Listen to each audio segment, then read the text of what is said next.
Hello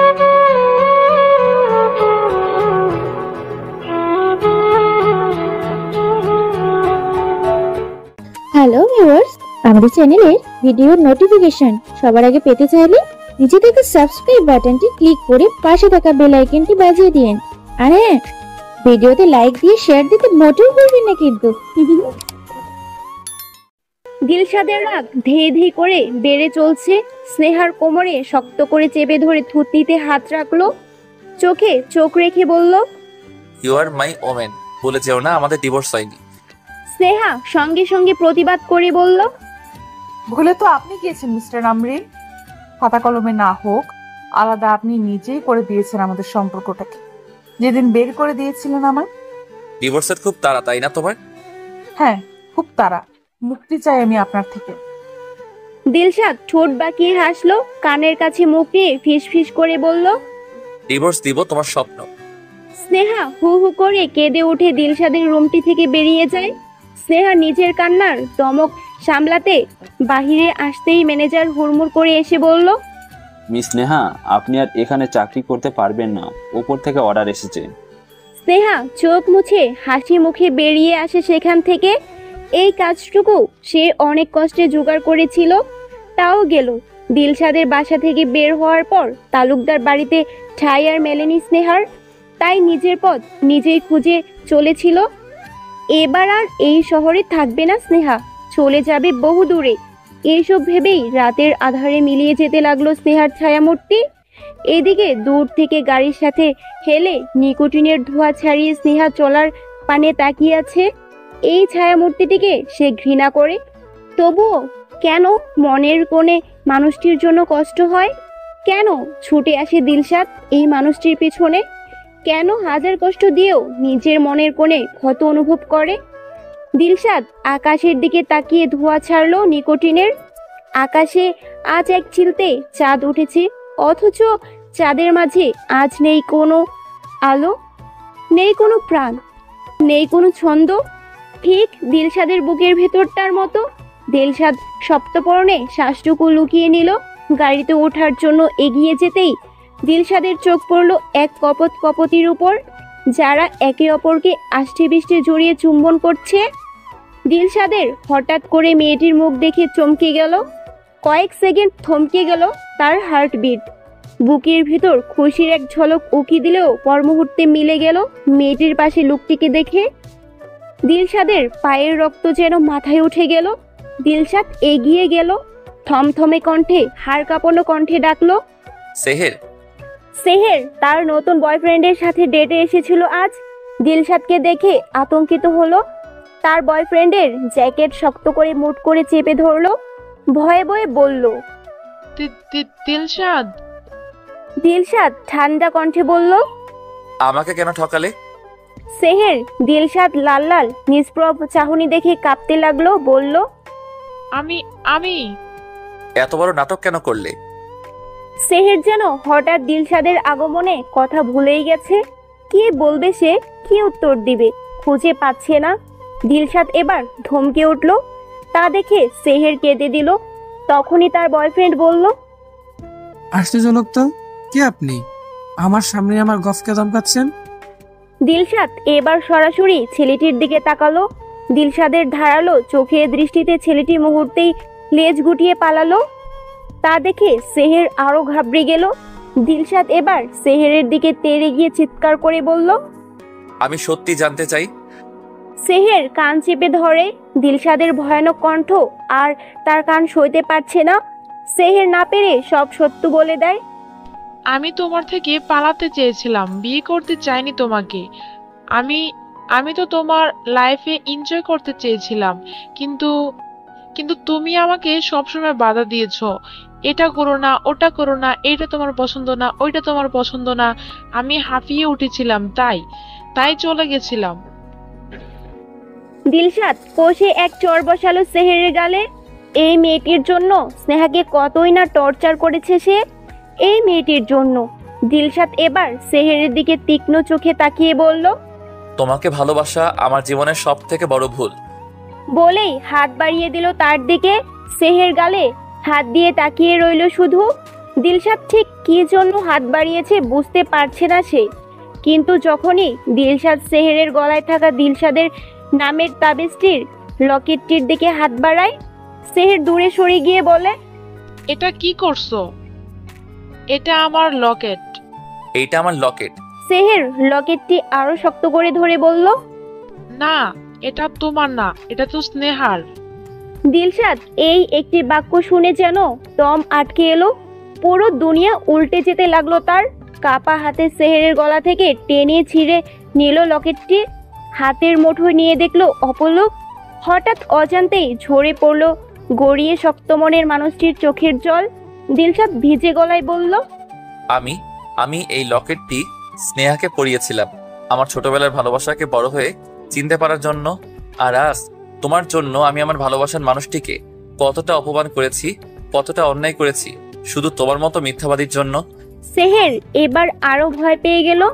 ছোটবেলায় স্নেহার থেকে এই লকেটটি ছিনিয়ে নিয়েছিল সেহের। সেদিন সে অনেক কেঁদেছিল। আজ বুঝতে পারছে সেহের কেন এই লকেটটি এত গুরুত্বপূর্ণ ছিল স্নেহার কাছে। সেহের এবার মুখ খুলে কিছু বলতে চাইলো। দিলশাদ আঙ্গুল উঁচিয়ে শাসিয়ে বলল, ভবিষ্যতেও আমার সামনে আসবে না, না হয় আমি তোমাকে নিজের হাতে খুন করে ফেলবো। এবার নাটক হবে না কিন্তু। বলেই স্থান ত্যাগ করলো দিলশাদ। ছুটে গেল স্নেহার খোঁজে, কিন্তু আফসোস, সেদিনের পর আর স্নেহার কোনো খোঁজ পায়নি দিলশাদ। আর যেদিন পেল সেদিন সে মৃত বলে জানলো। জমকালো এক সন্ধ্যা, চারিদিকে রঙিন আলোয় আরো মনোরম পরিবেশ করে তুলেছে লাভ ফেরির এই বিশাল বড় রেস্টুরেন্টে হাই ক্লাস সোসাইটির মানুষদের আনাগোনা। সকলেই আসে তাদের যুগল নিয়ে। কেউ আসে একাকিত্ব দূর করার জন্য, আবার কেউ আসে ভোজন উপভোগ করতে। এমনই একটি জায়গায় এ সময় বসে আছে স্নেহা। হাতের ঘড়িটি বারবার দেখে যাচ্ছে। আকৃতার মা বাবা এক প্রকার জোর করেই পাঠিয়েছে এখানে, কি এক সারপ্রাইজের জন্য। এদিকে তরুণ আউট অফ টাউন, হাজারটা কল করেও পায়নি তরুণকে। স্নেহা দীর্ঘশ্বাস ছাড়লো। ঘড়ির কাঁটাটি এবার 8টার ঘরে ছুঁই ছুঁই।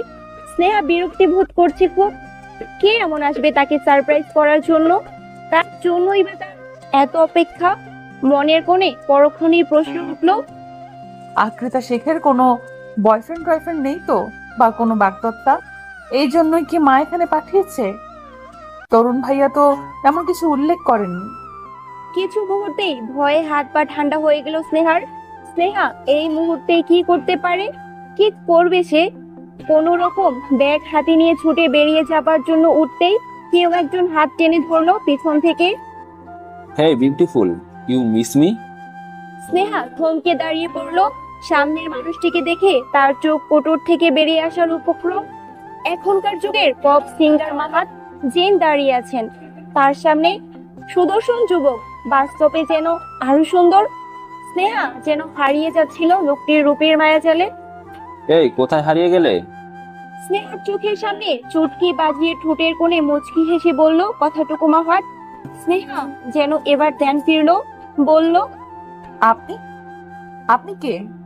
মাহাত অবাক হওয়ার ভান করে বলল, কামন বেবস, 5 বছর আগে পাত্তা দেইনি বলে এখনো না চেনার ভাব করছো? আইনো কতটা পাগল ছিলে তুমি আমার পিছনে, আর এখন এমন ভাব করছো আমাকে চিনোই না। মুখ গুমড়ো করে ফেললো এবার মাহাত। স্নেহার হাত ছেড়ে চেয়ারে আরাম করে বসলো। এক দৃষ্টিতে স্নেহার শরীরে আগাগোড়া খুঁচিয়ে খুঁচিয়ে পরখ করে নিল। স্নেহা অস্বস্তি বোধ করতে লাগলো। এদিক ওদিক তাকিয়ে মনে মনে কথাগুলো গুছিয়ে নিল সুন্দর করে। তারপর গড়গড় করে সজ্ঞতির মতো বলল, সরি মিস্টার মাহাত, আমি আপনাকে সত্যিই চিনতে পারছি না। টিভির একজন সেলিব্রিটি বই কি, আমার সমস্ত মস্তিষ্ক আর কোনো ডাটা নেই, ঠিক যেমনটি আপনি বললেন। মাহাত হু হু করে হেসে ফেললো।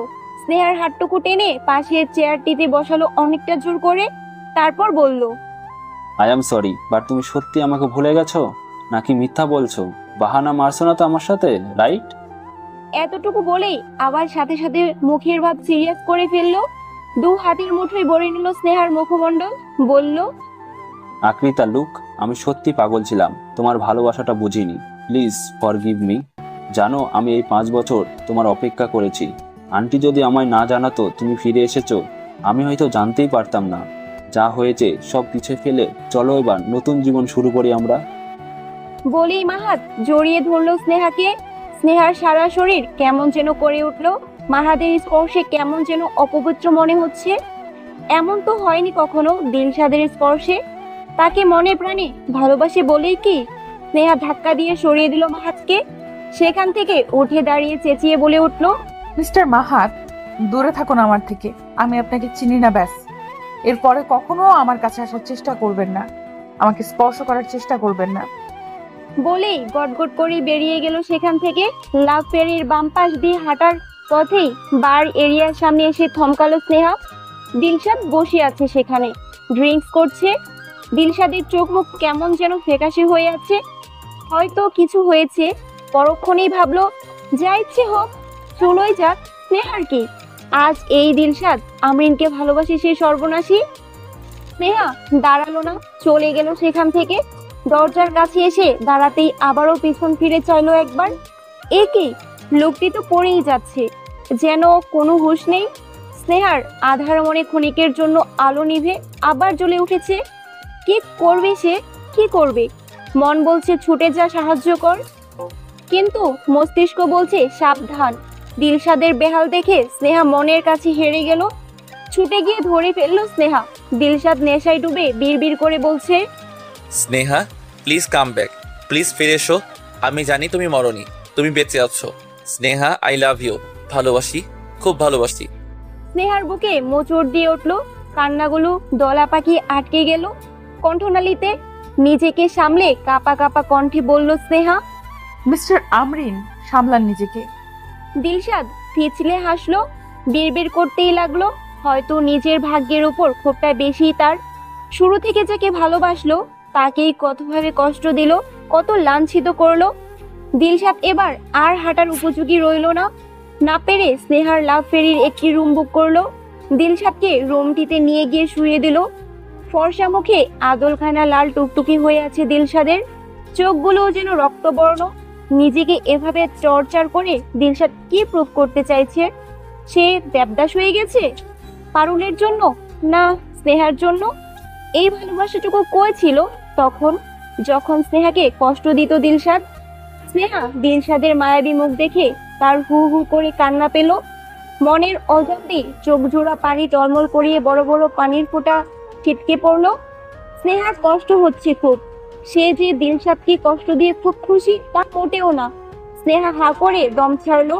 দিলশাদের জুতো জোড়া খুলে ভালো করে চাদর টেনে দিল। কিছু পলক তাকিয়ে থেকে দু কদম এগিয়ে যেতেই আবার থমকালো। এবার নিজে থেকে নয়, দিলশাদ আটকিয়েছে তাকে। স্নেহার মসৃণ হাত চেপে ধরে কাতর কণ্ঠে বলছে, স্নেহা আমি মারা যাচ্ছি, আমাকে একা ফেলে যেও না, আই নিডস ইউ।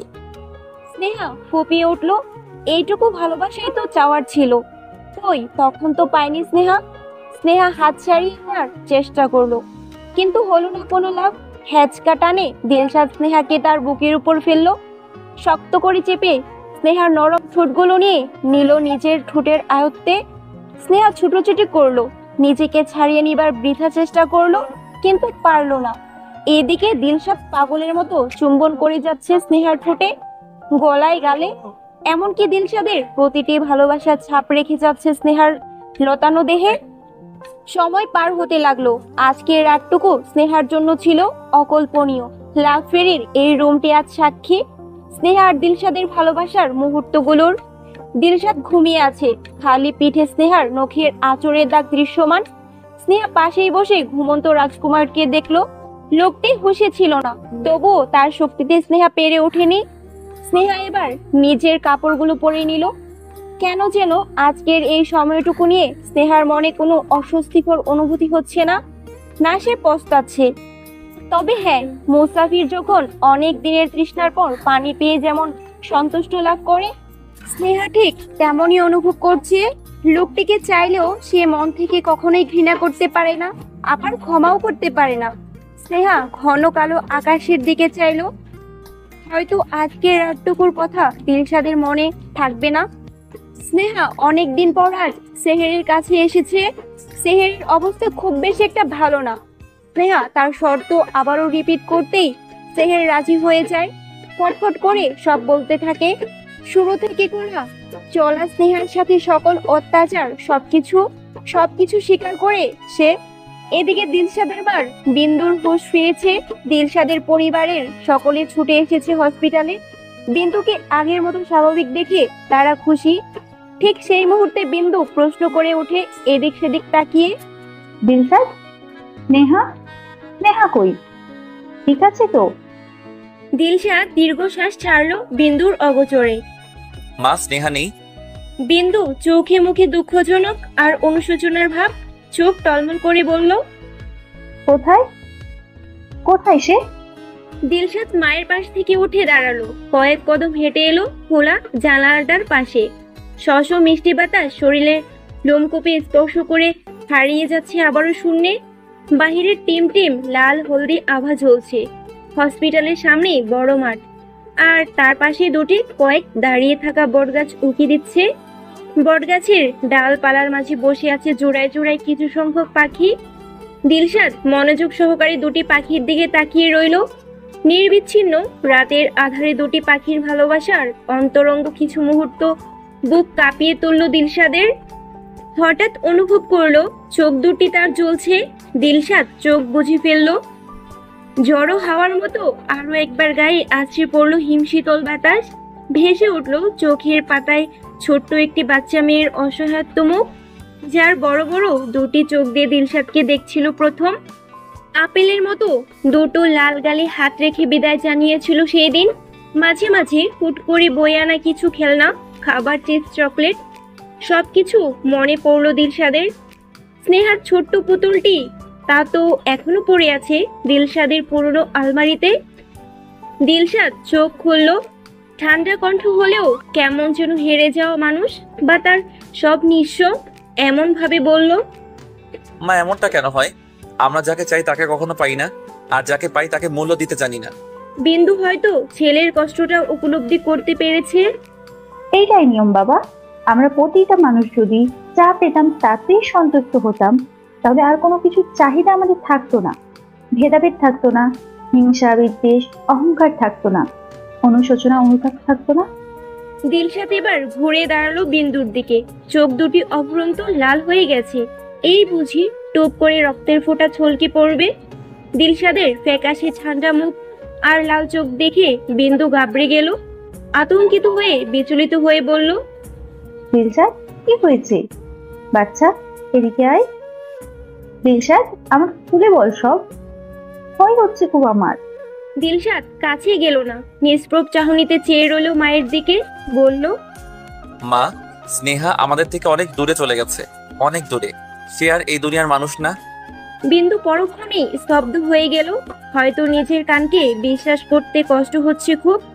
ঠিক কিছুক্ষণ পর যখন ঠাহর হলো, বিন্দু মুখে হাত গুজে কাঁদতে লাগলো, দগ্ধ হতে লাগলো ভিতরে ভিতরে।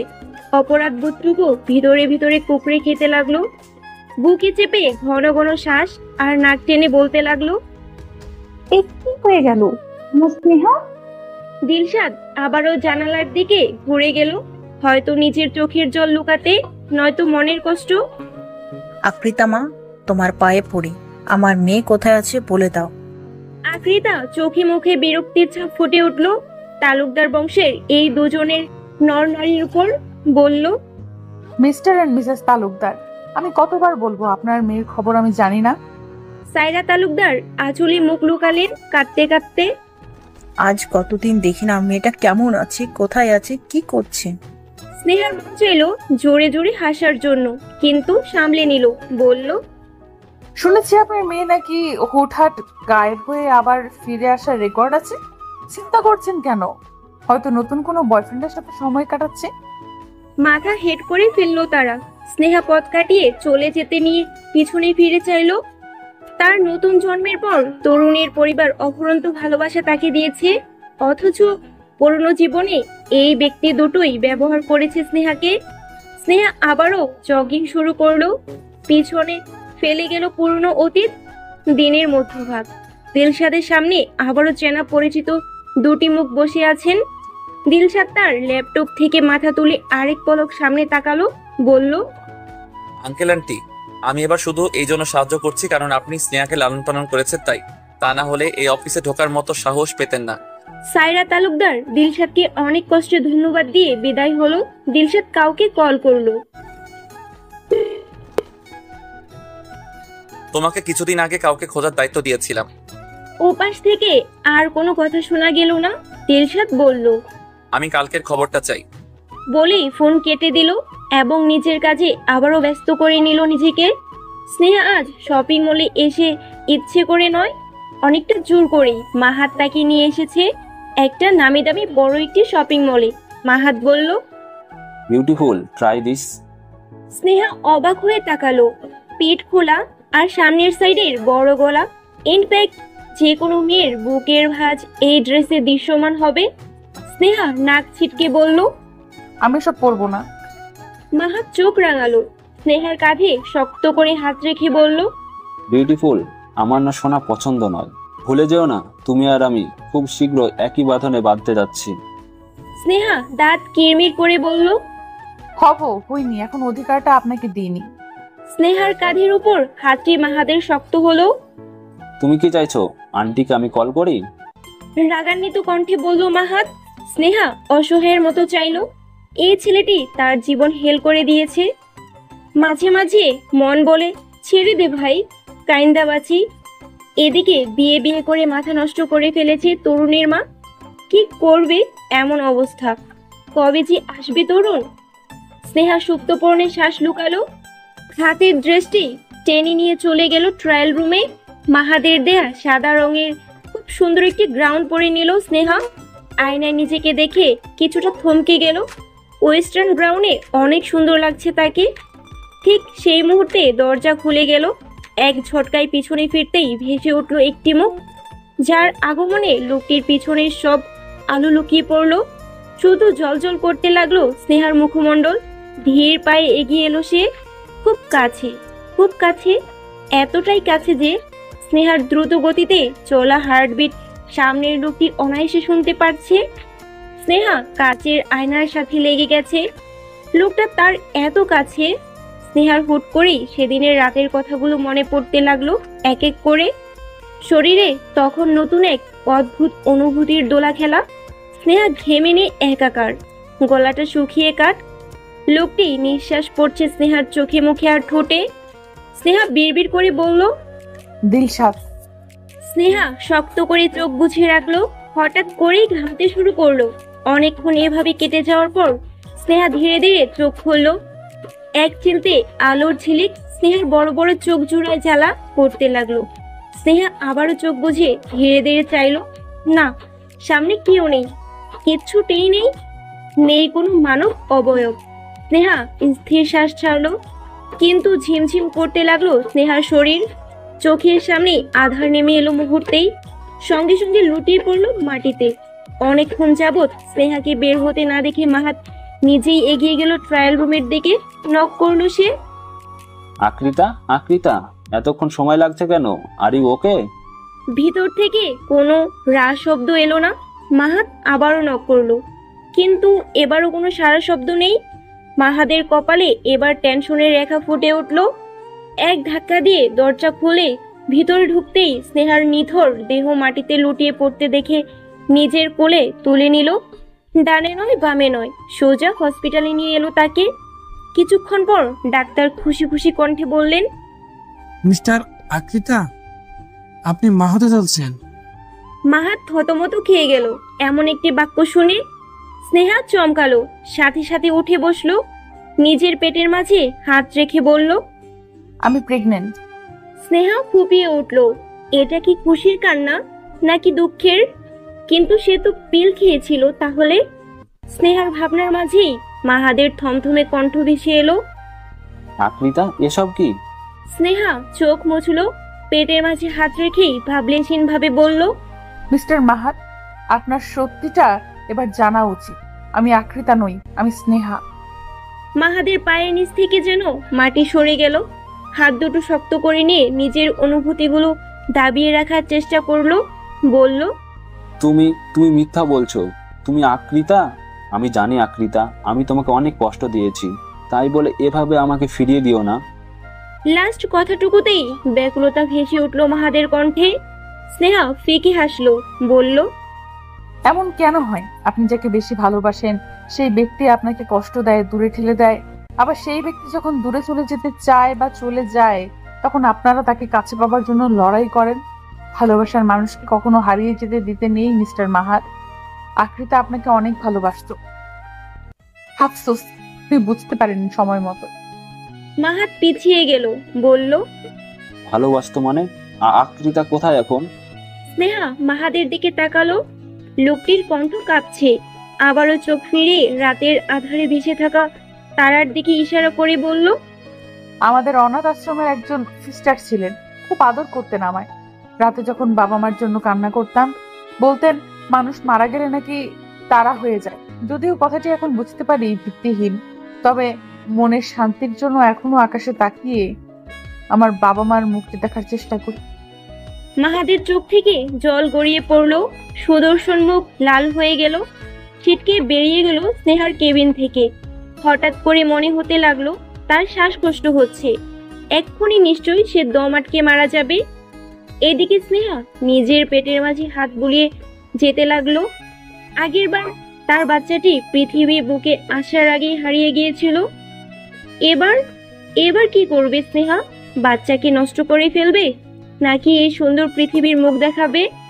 তালুকদার বাড়ির সামনে একটি মেয়ে জীর্ণ শীর্ণ শরীরে উপস্থিত হয়েছে। শরীরের নোংরা ছেঁড়া কাপড় আর অনেক দিনের না গোসল করার ফলে সেহেরকে ভিখারি মনে হচ্ছে। সাইরা দরজা খুলে এক ভিক্ষুক ভেবে নাক ছিটকে দূর দূর করে তাড়িয়ে দিতে লাগলো।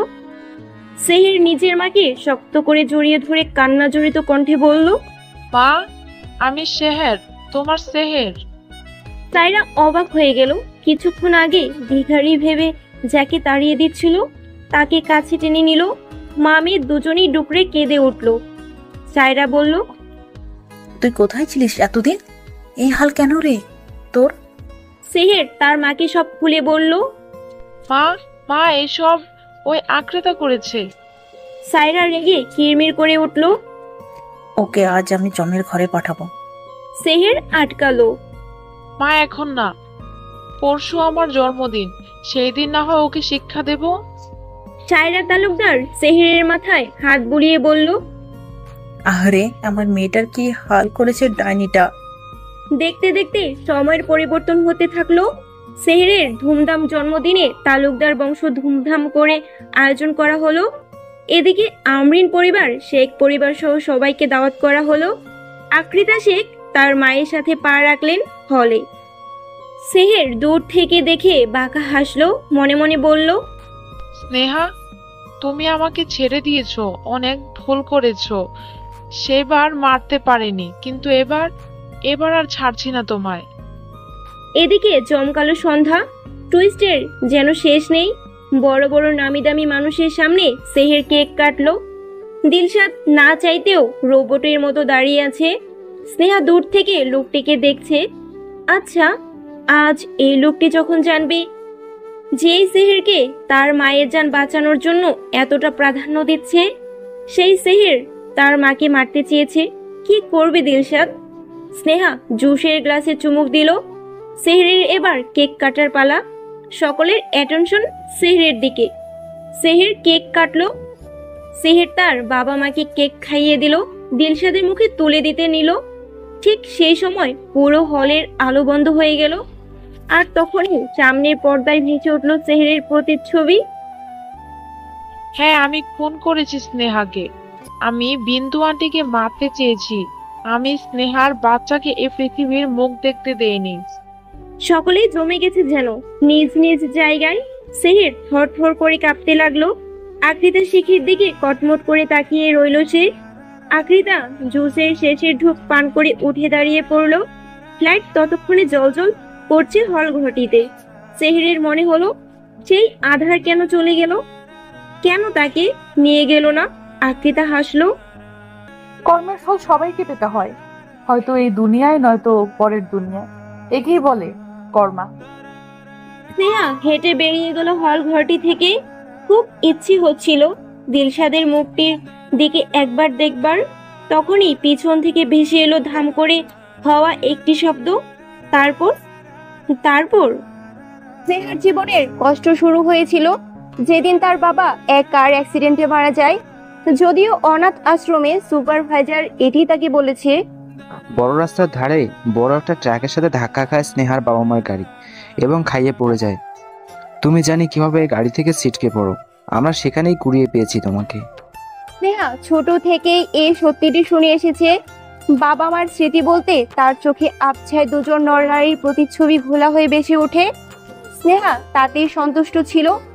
অনাথ আশ্রমের কষ্টের মাঝেও মিষ্টি অনুভূতি ছিল, ছিল আনন্দময় মুহূর্ত। স্নেহার সেখানে সব থেকে প্রিয় আপু ছিল, নাম ছিল ইরিনা। ঠিক বড় বোনের মতো আগলে রাখতো স্নেহাকে। অথচ স্নেহার থেকে 2 বছরের বড় সে। স্নেহাকে নিয়েছিল ইরানির শুরু আর শেষ, কিন্তু সেও একদিন অনাথ আশ্রম ছেড়ে চলে যায়। স্নেহা এরপর থেকে আর তার খোঁজ পায়নি। তবে একবার তাদের সুপারভাইজার তার ছবি দেখিয়েছিল, বলেছিল অনেক বড় ঘরের একমাত্র সন্তান হিসেবে আছে সে। হয়তো প্রিয় মানুষগুলোই এভাবে হারিয়ে যায় স্নেহার জীবন থেকে। প্রথমে বাবা মা, তারপর ইরিনা, তারপর দিলশাদ। স্নেহার বুক চিরে দীর্ঘশ্বাস বেরিয়ে এলো। লাভ ফেরি রেস্টুরেন্টে সুইমিং পুল এরিয়াতে নির্জন একটা টেবিলে বসে আছে স্নেহা, হাতে একটি জুসের মগ। জীবনের 20টা বছর পাড়ি দিয়ে আজ 21 বছরে পড়েছে। নিজের জন্মদিনের সময়টুকু একাই বসে কাটিয়ে দিচ্ছে। টিকটিক করে ঘড়ির কাঁটা 12টার কাছে ঠেকলো। টেবিলের সামনে থাকা ছোট্ট একটি কেকের উপর টিমটিম করে জ্বলা হলদি আলো ফু দিয়ে নিভিয়ে দিল স্নেহা। কান্নারত কণ্ঠ নিজে নিজেকেই সমর্থন করলো। হ্যাপি বার্থডে স্নেহা বলেই মুখের ভিতর ছোট একটি কেকের পিস তুলে নিল।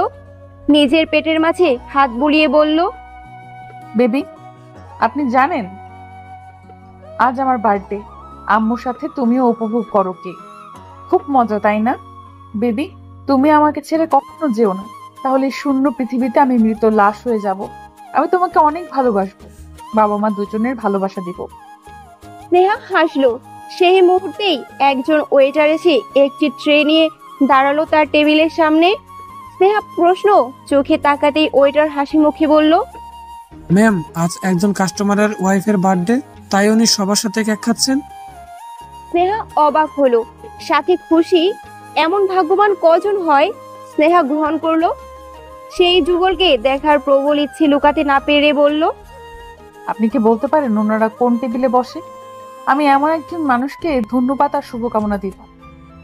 ওয়েটার ভিতরে একটি টেবিলের দিকে ইশারা করলো। স্নেহা সেদিকে তাকাতেই তার চোখ যেন ছানা বড়া। ধক করে উঠল।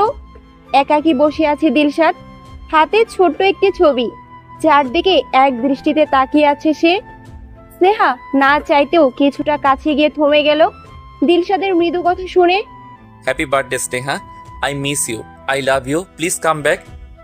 দিলশাদ চোখ বুঝলো। চোখের কোণে তার চিকচিক করছে জলরাশি। স্নেহার বুকের ভেতরটা মোচড় দিয়ে উঠল। আজ 5 দিন পর দেখছে দিলশাদকে।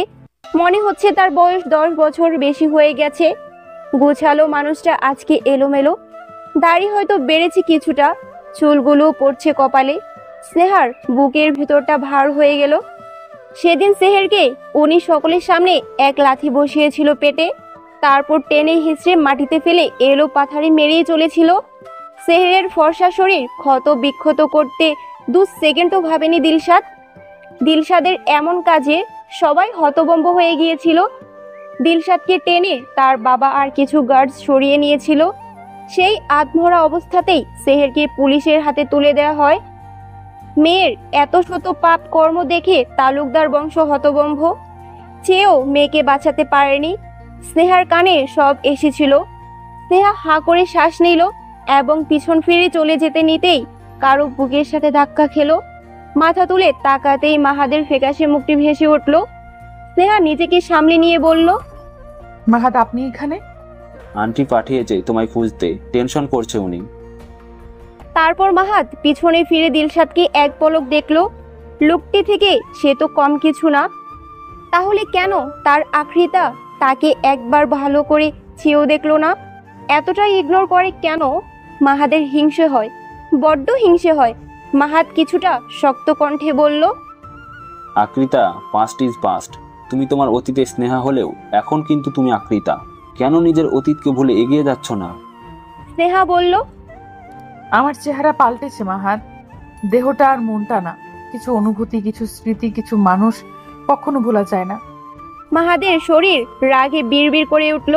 স্নেহার বাহু ধরে চেপে ধরে বলল, আকৃতা, তুমি এখন শুধুই আকৃতা, বুঝলে? স্নেহা ব্যথায় কুকড়ে উঠল।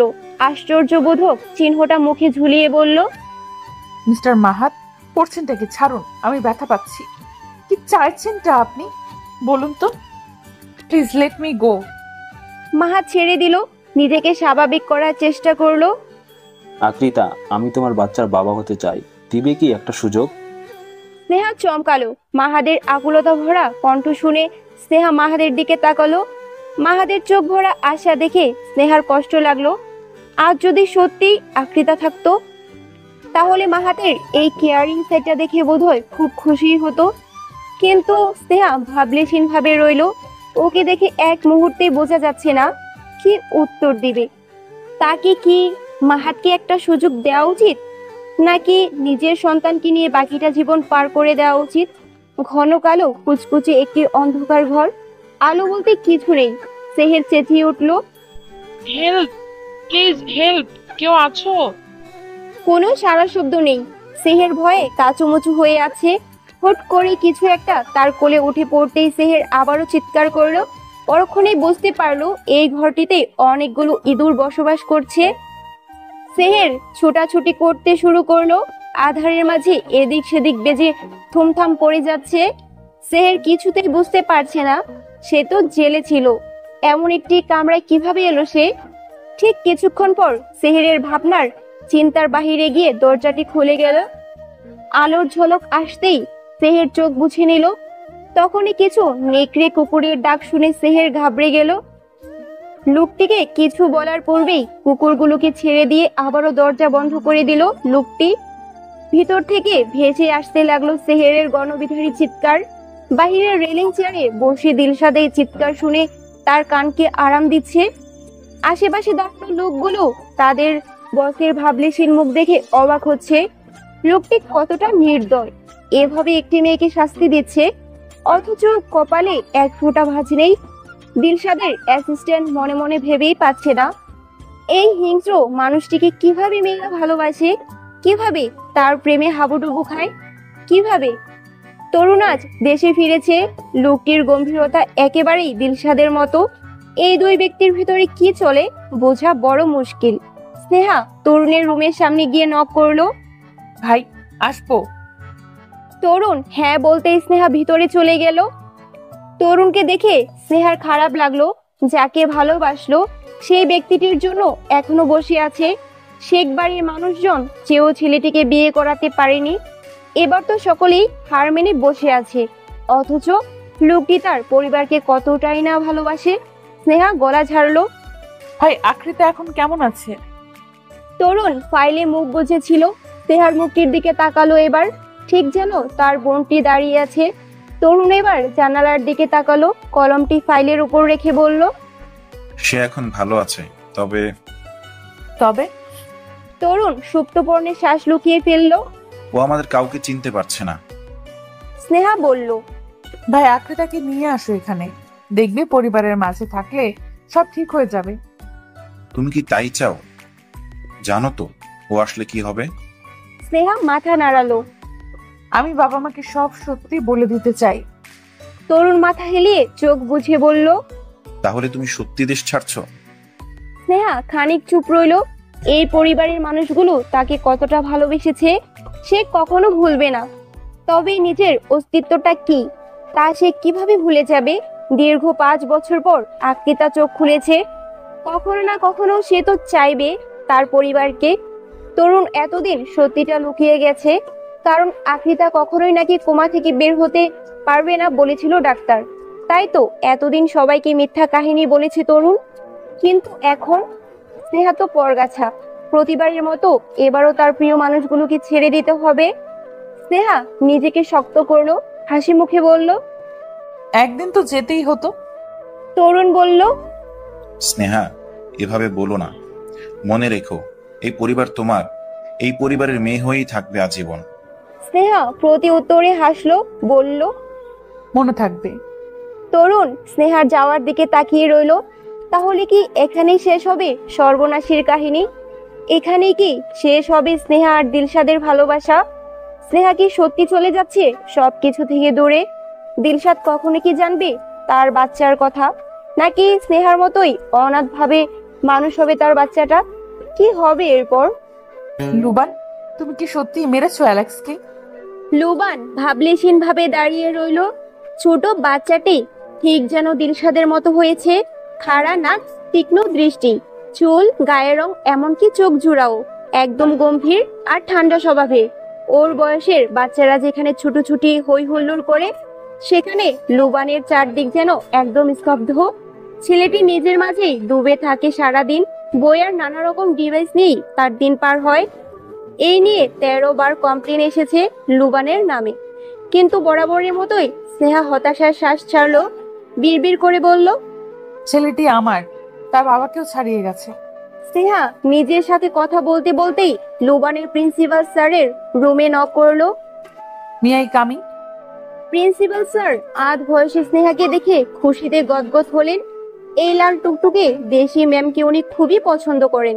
বললেন, আরে আসুন আসুন। স্নেহাকে এভাবে আপ্যায়নে ব্যস্ত দেখে পাশে দাঁড়ানো অ্যালেক্সের মমি তেলে বেগুনে জ্বলে উঠলেন।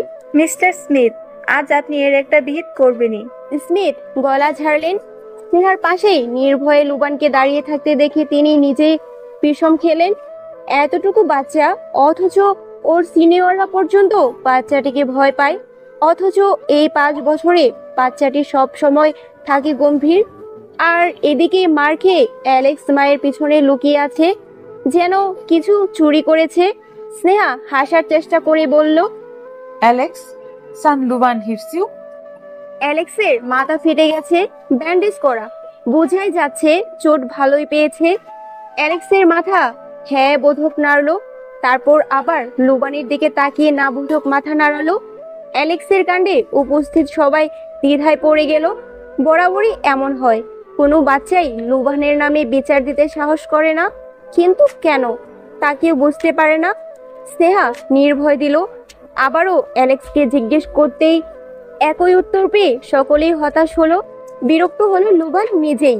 অ্যালেক্সের সামনে এসে দাঁড়িয়ে কাঠখোট্টা ভাবে বলল, অ্যালেক্স, স্যারকে সত্যি কথা বল, আমি কি তোকে মেরেছি? লুবানের কথা বাকি সবার কাছে নর্মাল শোনালেও অ্যালেক্স যেন বুঝে গেছে এরপর কপালে শনি আছে। সঙ্গে সঙ্গে মাথা দুলিয়ে বলল, সরি স্যার, লুবাপ আমার মারেনি, আমি মিথ্যে বলেছি। এবার চমকানোর পালা যেন মিস্টার স্মিথের। প্রিন্সিপাল স্যারের রুম থেকে বেরিয়ে তারা সোজা গাড়িতে উঠে। স্নেহা গাড়ি চালাতে চালাতে প্রশ্ন করে লুবানকে, লুবান, স্পিক দ্য ট্রুথ। মায়ের থমথমে মুখের কণ্ঠে শুনে লুবান মুখ খুলল না। স্নেহা এবার রেগে গিয়ে বলল, লুবান, আমি কিন্তু খুব ডিসঅ্যাপয়েন্টেড। তুমি দেখছো অ্যালেক্সের হালটি, মাথা ফেটে গেছে। যদি কিছু হতো তখন? লুবান এবার মুখ খুলল। বেশ করেছি মেরেছি। লুবান। স্নেহা থমকে গেল যেন, সঙ্গে সঙ্গে ব্রেক বসালো। লুবানের দিকে তাকাতেই দেখতে পেল বাচ্চাটি কাঁদছে। স্নেহা মাথা হাত বুলিয়ে দিতেই লুবান মিনমিন করে বলল, যারা আমাকে বলবে আমি পাপা ছাড়া সন্তান, আমার পাপা নেই, আমার পাপা আমাকে ভালোবাসেন, তাদের সবাইকে মারবো না। স্নেহার বুকে মোচড় দিয়ে ওঠে।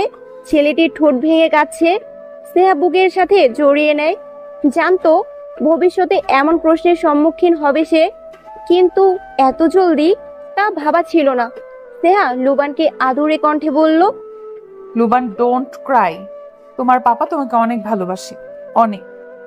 লুবান আকুতি ভরা দৃষ্টিতে তাকিয়ে বলল, কবে আসবে মমি? স্নেহার উত্তর দিতে পারলো না। বুকের ভিতরে শুধু শক্ত করে ছেলেকে জড়িয়ে রাখে। ভেবে পায় না স্নেহা, কখনো সত্যি দিলশাদ যদি বুঝতে পারে তার একটি সন্তান আছে, তাহলে তাহলে কি হবে? কেড়ে নিবে না তো লুবানকে? না, স্নেহা লুবানকে এভাবেই বুকের ভিতর লুকিয়ে রাখবে। স্নেহার জীবনে একমাত্র বাঁচার পন্থা এই ছেলেটিই তো। বাংলাদেশ সময় ঘড়ির কাঁটা 12টা ছুঁই ছুঁই। একটি ছোট্ট পুতুল যেন আর একটি পুতুল নিজের বুকের সাথে জড়িয়ে ধরে বসে আছে ডিভানে। বড় বড় চুলে তার পনিটেল করা, গায়ের রঙের সাথে গোলাপি জামাটা অদ্ভুতভাবে মানিয়ে গেছে। বড় বড় চোখ দিয়ে বারবার ঘড়িয়ার দরজায় নজর দিচ্ছে। তার পাশেই বসা বেবি সিটার হাই তুলছে এই মুহূর্তে 3 বার, কিন্তু বাচ্চা মেয়েটি তার পাপাকে না দেখিয়ে নাকি কিছুতেই ঘুমাবে না। Lilian come baby. দিলশাদ তার 5 বছরের ছোট মেয়েটিকে কাছে ডাকলো। এতক্ষণে বাবাকে পেয়ে বাচ্চা মেয়েটি লাফিয়ে উঠে কাছে চলে গেল, আবারও মুখ কুমড়ো করে নিল। Papa I miss you. Dilshad হাসলো, বলল, এই সেন্টেন্সটি কে শিখালো?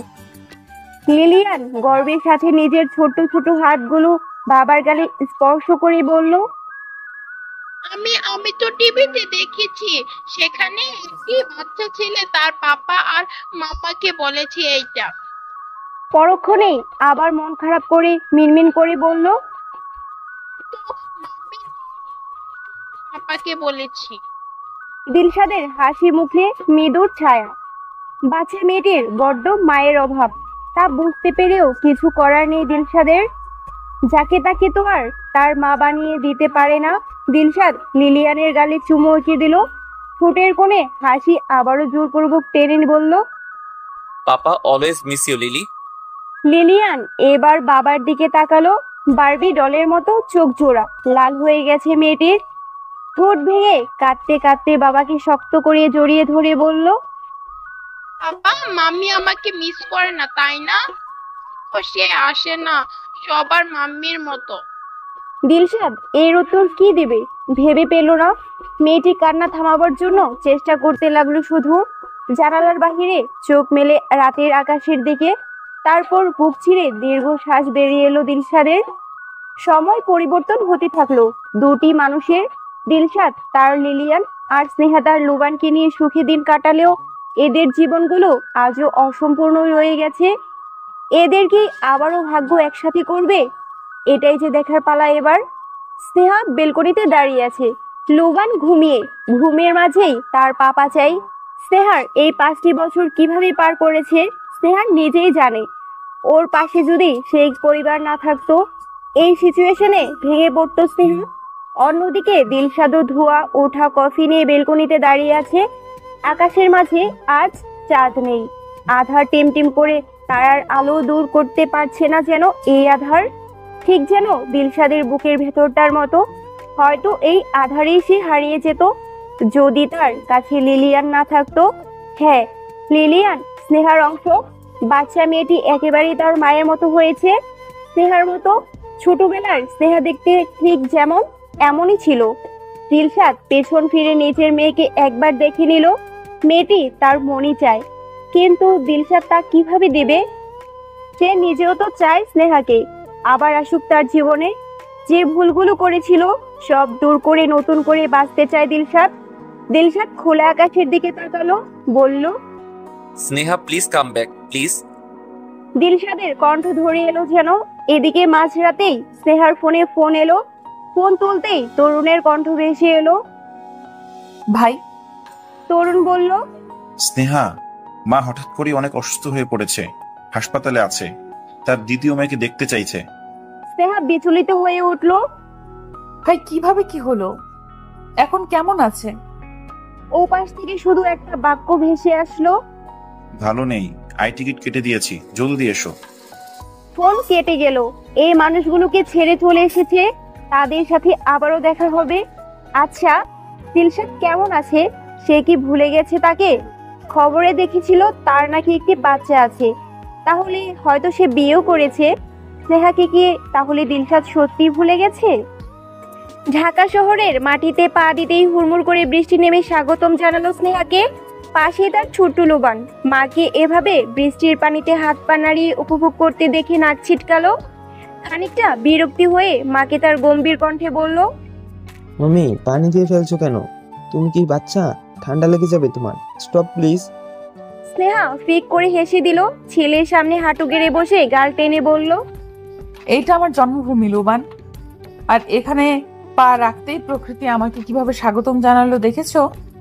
লুবান মায়ের কথা বুঝলো না, কপাল কুঁচকে রইল শুধু। এরপর তারা একটি ট্যাক্সি ডেকে উঠে পড়লো, যেতে লাগলো নিজ গন্তব্যে। যাওয়ার পথেই একটি বড় আলিশান বাগান বাড়ি দেখে লুবান চেঁচালো, তুমি দেখো কত সুন্দর বাড়ি, বড় হয়ে আমি কাজ করে তোমাকে এমন একটি বাড়ি গিফট করব। স্নেহা তাকালো, চোখে মুখে মেদুর ছায়া। একবার ইচ্ছে করলো লুবানকে বলতে, লুবান, এটি তোমার পিতার বাড়ি। স্নেহা দীর্ঘশ্বাস ছাড়লো। না, স্নেহা বলবে না। দিলশাদ যদি কেড়ে নেয় তাকে। স্নেহা তো সব সম্পর্ক ছিন্ন করে পাড়ি জমিয়েছিল অন্য শহরে, অন্য দেশে, অন্য পরিবেশে। স্নেহা অতীতের পাতায় ডুবে গেল। ঠিক সেই মুহূর্তে বুদবুদ আর ফটফট শব্দ করে গাড়িটি থেমে গেল আমরিন ভিলার পাশেই। স্নেহা হতাশার শ্বাস ছাড়লো। এখানেই থামতে হলো? লুবান খুশি হলো, ধৈ ধৈ করে নেচে উঠে বেরিয়ে গেল গাড়ি থেকে। স্নেহা পুরোই স্তম্ভিত। কিছু বোঝার আগেই তার বাচ্চা ছেলেটি একেবারে গাড়ি থেকে বেরিয়ে ছুটে গেল আমরিন ভিলার সামনেই। স্নেহা কিছুতেই বুঝতে পারছে না তার এই পুচকে ছেলেটির গম্ভীর রূপ কোথায় হারিয়ে গেল। সময়টা সকাল, চারিদিকে সোনালি আলোয় ঝলমল করছে। সূর্যের কিরণ এসে ভিলায় পড়তেই তা ঝিলিক দিয়ে উঠেছে।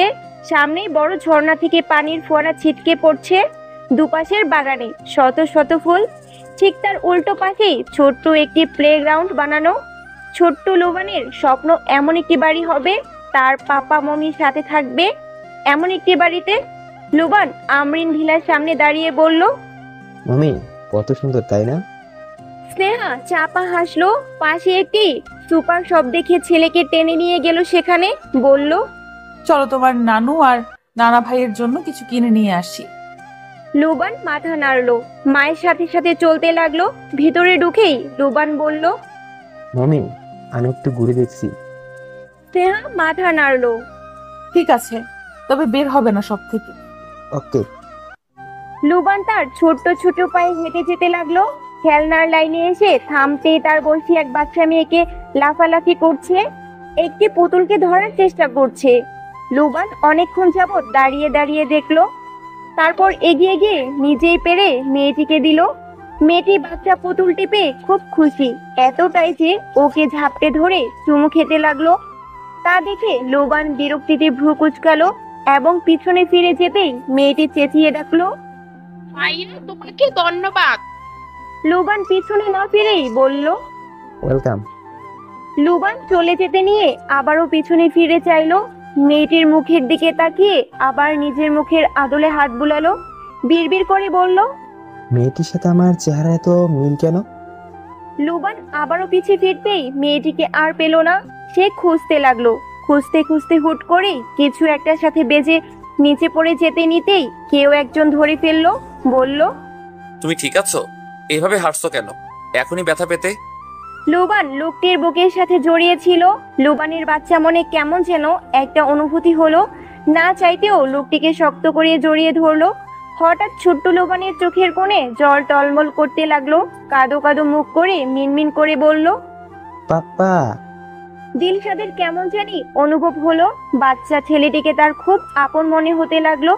অন্যদিকে লিলিয়ান দোকানদার লোকের সাথে ঝগড়া করছে।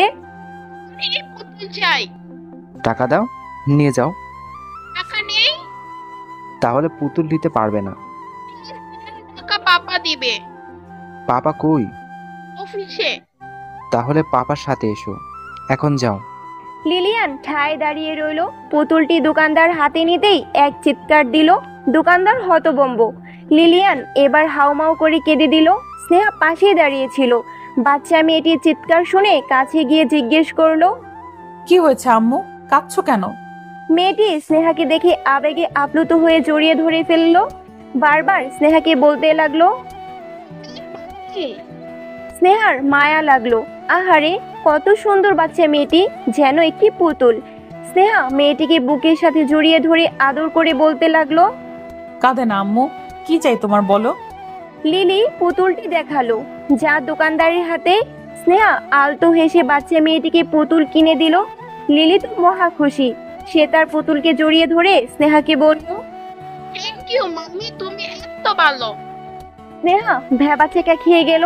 তারপর লিলিকে আদর করে কোলে তুলে বলল, তোমার নাম কি বাবু? লিলিয়ান পুতুলের সাথে খেলতে খেলতে বলল, মাম্মি লিয়ানের নাম বলে গেছো? স্নেহা থমকালো। নামটি শুনে তার মনে পড়লো স্নেহার বাচ্চা পেটে থাকাকালীন ভেবেছিল ছেলে হলে লুবান আর মেয়ে হলে লিলিয়ান নাম রাখবে, কিন্তু তার ছেলে হলো তাই লুবান রেখেছে। তবে ইচ্ছে ছিল যদি তার মেয়ে হয় তাহলে সে এই নামটি রাখবে, কিন্তু আফসোস আর এমন হবার নয়। স্নেহা বলল, লিলিয়ান? তোমার নাম কে রেখেছে? স্নেহা মুচকি হেসে আবার জিজ্ঞেস করে, তুমি এখানে কার সাথে এসেছো? তোমার বাসা কোথায়? লিলিয়ান তার ছোট্ট ছোট্ট আঙ্গুল তুলে স্বচ্ছ কাচের বাহিরে আমরিন ভিলার দিকে বলল। তা আমার স্নেহার বুকে ছেদ করে উঠল, দিলশাদের মেয়ে না তো? স্নেহা মনের কোণে জাগ্রত হওয়া প্রশ্নগুলো দমিয়ে রাখতে পারলো না, জিজ্ঞেস করলো কাপা কাপা কণ্ঠে, তোমার তোমার বাবার নাম কি? লিলিয়ানের ঠোঁটে চওড়া হাসি। সে যে বলতে নিল তখনই পিছন থেকে একটা গম্ভীর কণ্ঠ ভেসে এলো, লিলিয়ান। স্নেহার পুরো শরীর কেঁপে উঠল, ঠান্ডা শীতল হাওয়া স্রোত বয়ে গেল গা জুড়ে। ধীরে ধীরে পিছনে তাকালো স্নেহা, এবার যেন আকাশ ভেঙে পড়লো মাথায়। দিলশাদের সাথে হাতে হাত রেখে দাঁড়িয়ে আছে লুবান। দিলশাদ কি তাহলে বুঝে গেছে সব? এবার তাহলে স্নেহার কি হবে? লুবানকে কেড়ে নিয়ে যাবে না তো দিলশাদ? স্নেহা কি আবারও নিঃস্ব হয়ে যাবে একাকিত্বের গহীনে অন্ধকারের মাঝে? মিস আকৃতা কেমন আছেন? দিলশাদের গম্ভীর কণ্ঠে স্নেহা কেমন যেন দমে গেল, হাসবার চেষ্টা করে বলল, আই এম ফাইন। তারপর নিচের ছেলেকে কাছে টেনে বলল, লুবান কোথায় চলে গিয়েছিলে? লুবান বলল, এখানেই মমি। লিলিয়ান লুবান আর তার মাকে দেখে ঠোঁট ভেঙালো, হুট করে কেঁদে দিল। স্নেহা ভেবাচেকা খেয়ে গেল। লুবানকে ছেড়ে লিলিয়ানকে ধরে বলল, কি হয়েছে আম্মু, তুমি কাঁদছো কেন? লিলিয়ান ফোপাতে ফোপাতে বলল। স্নেহা কিছু বলবে তার আগেই কেউ একজন পিছন থেকে লিলিয়ানকে কেড়ে নেয়। স্নেহা দিলশাদ দুজনেই হতভম্ব। পিছনে ফিরতেই আবিষ্কার করে আগন্তুক আর কেউ নয়, মারিয়া। মারিয়া লিলিয়ানের কান্না থামাতে থামাতে বলল, মমি এখানে বাচ্চা, ডোন্ট ক্রাই। লিলিয়ান আরো জোরে কেঁদে দিল। সামনে দাঁড়িয়ে থাকা স্নেহার বুকের ভিতর কাঁচ ভাঙার মতো শব্দ হতে লাগলো। স্নেহা বিড়বিড় করে বলল, মারিয়া তাহলে লিলির মা? কিন্তু মুহূর্তেই তার ভাবনার ফোড়ন পড়ল। লিলিয়ান মারিয়াকে নাকে মুখে আঘাত করে চেঁচিয়ে উঠল। মেয়েকে হাইপার হতে দেখে দিলশাদ নিজের মেয়েকে কাছে টেনে নিল, বুকের সাথে মিশিয়ে মারিয়াকে শক্ত কণ্ঠে বলল, তুমি আমার মেয়েকে একা কেন ছেড়েছো? মারিয়া ঘামতে লাগলো, আমতা আমতা করে বলল, আমি একটু ফোনে কথা বলছিলাম, কখন যে লিলি বেরিয়ে গেল। দিলশাদ মুহূর্তেই হিংস্র রাক্ষসের মতো হয়ে গেল। এই মেয়েটি তো তার বাঁচার ভরসা, এর যদি কিছু হয় দিলশাদ কি করবে? মরেই তো যাবে সে। কাল থেকে তোমার আর প্রয়োজন নেই মারিয়া, তুমি এসো না। মারিয়ার চোখে মুখে হতাশা ফুটে উঠল, ঝুকুর তুলে কেঁদে বলল, Dilshad give me a chance. No. Maria বেরিয়ে গেল। দিলশাদের মাকে অবশ্যই খবরটা দিতে হবে, না হলে আবার এই চাকরিতে সে ঢুকতে পারবে না। মারিয়া যেতেই স্নেহা প্রশ্ন করলো, মিস্টার আমরি, লিলিয়ান? দিলশাদের মুখের ক্রোধ মুহূর্তেই পরিবর্তন হয়ে হাসি ফুটে উঠল। হ্যাঁ, ও আমার মেয়ে, আমার স্নেহার অংশ। স্নেহার মাথায় আকাশ ভেঙে পড়লো। অংশ মানে কি? লুবান? একমাত্র লুবানই তো তার অংশ। তাহলে স্নেহার অংশ মানে? স্নেহা তো মারা গেছে। দিলশাদ লিলিয়ানের মাথায় হাত বুলিয়ে বলল, না, ও বেঁচে আছে। স্নেহা রুমের ভিতর পায়চারি করছে। লুবান অনেক আগেই ঘুমিয়ে পড়েছে।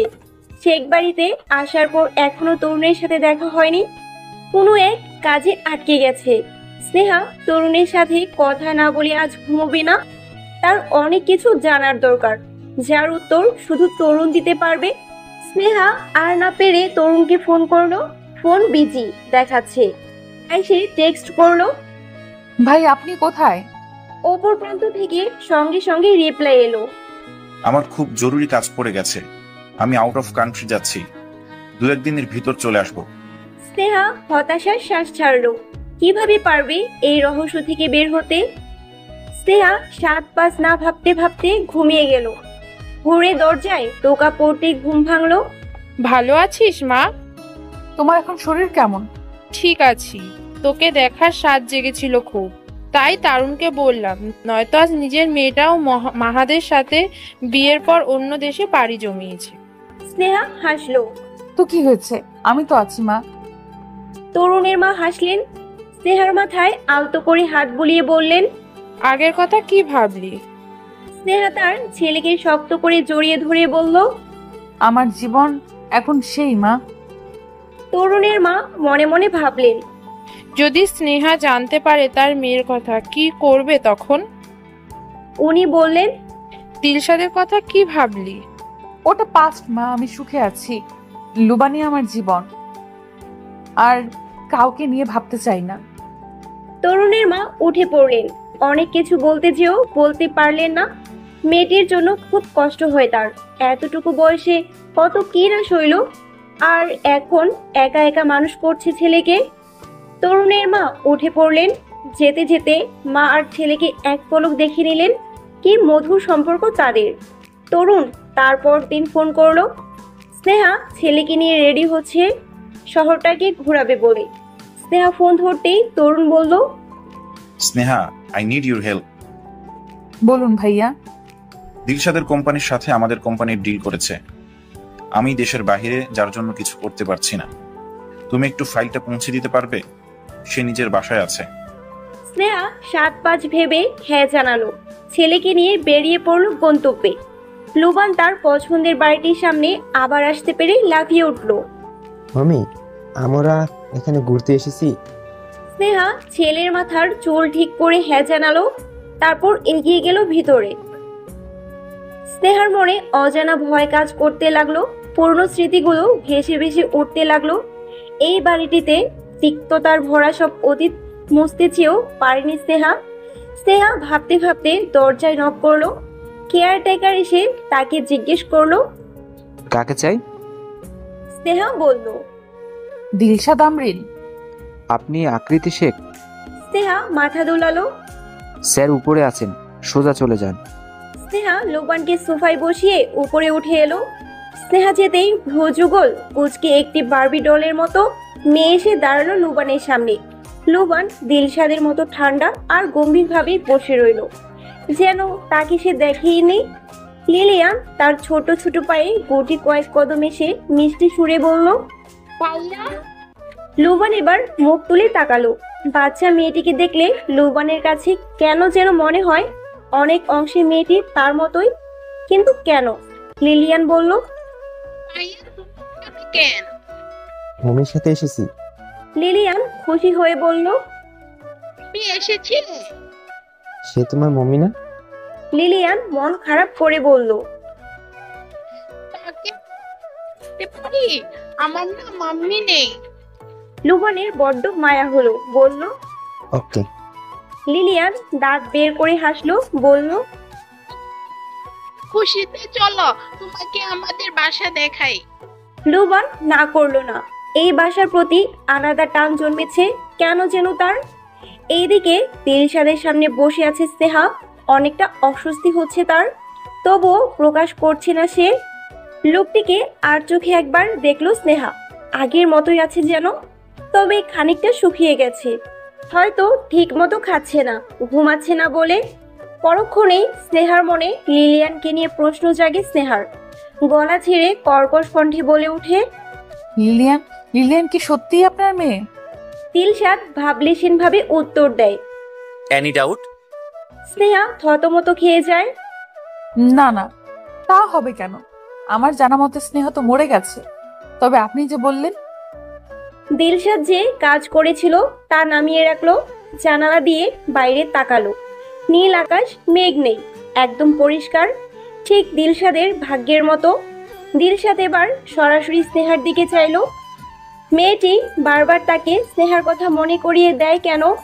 স্নেহা তো আছে, কিন্তু লুকিয়ে আছে, অভিমান করে দূরে সরে আছে।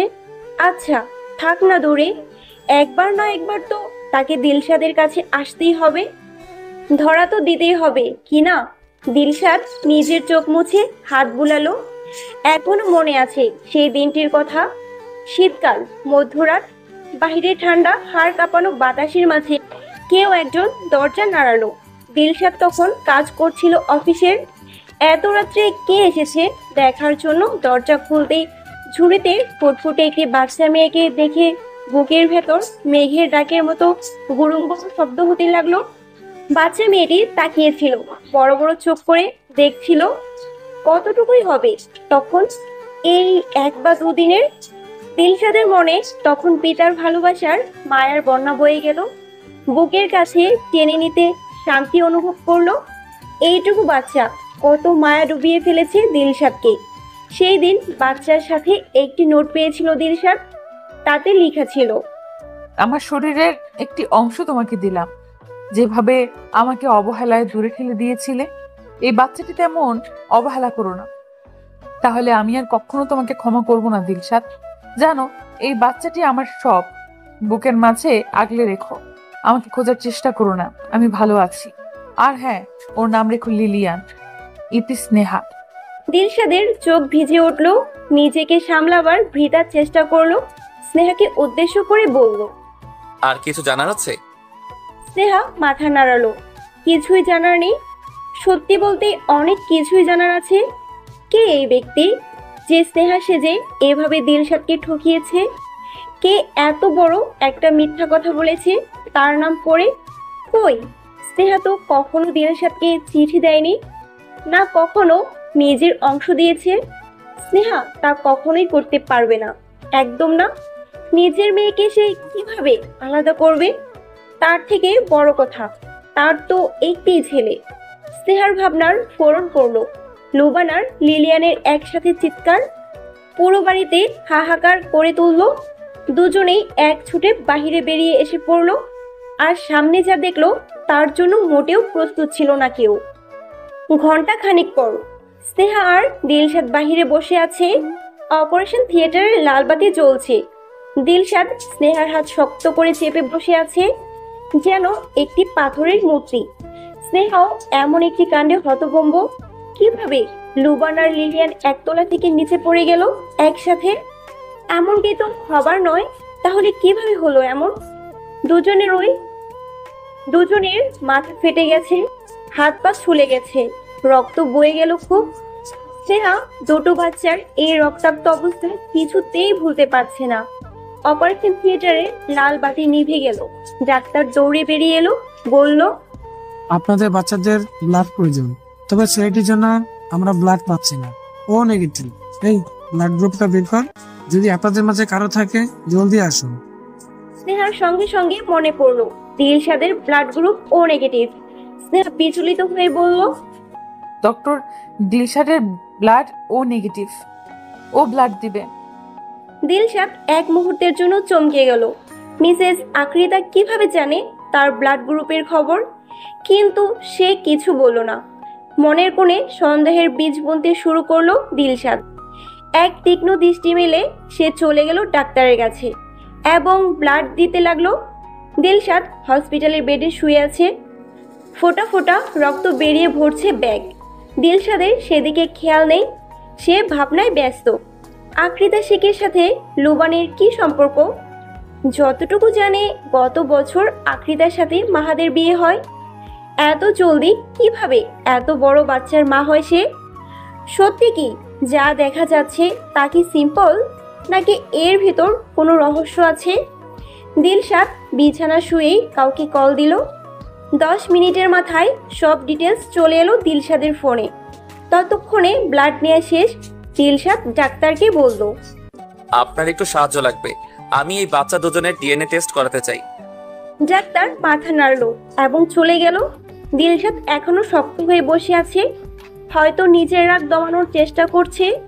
তরুণের বোন বলে দিলশাদ এই আকৃতা শেখকে নিয়ে কখনো ভাবেনি, কিন্তু তার নাকের ডগার নিচ দিয়ে এত কিছু হয়ে গেল এত বছরে, সে টের পেল না।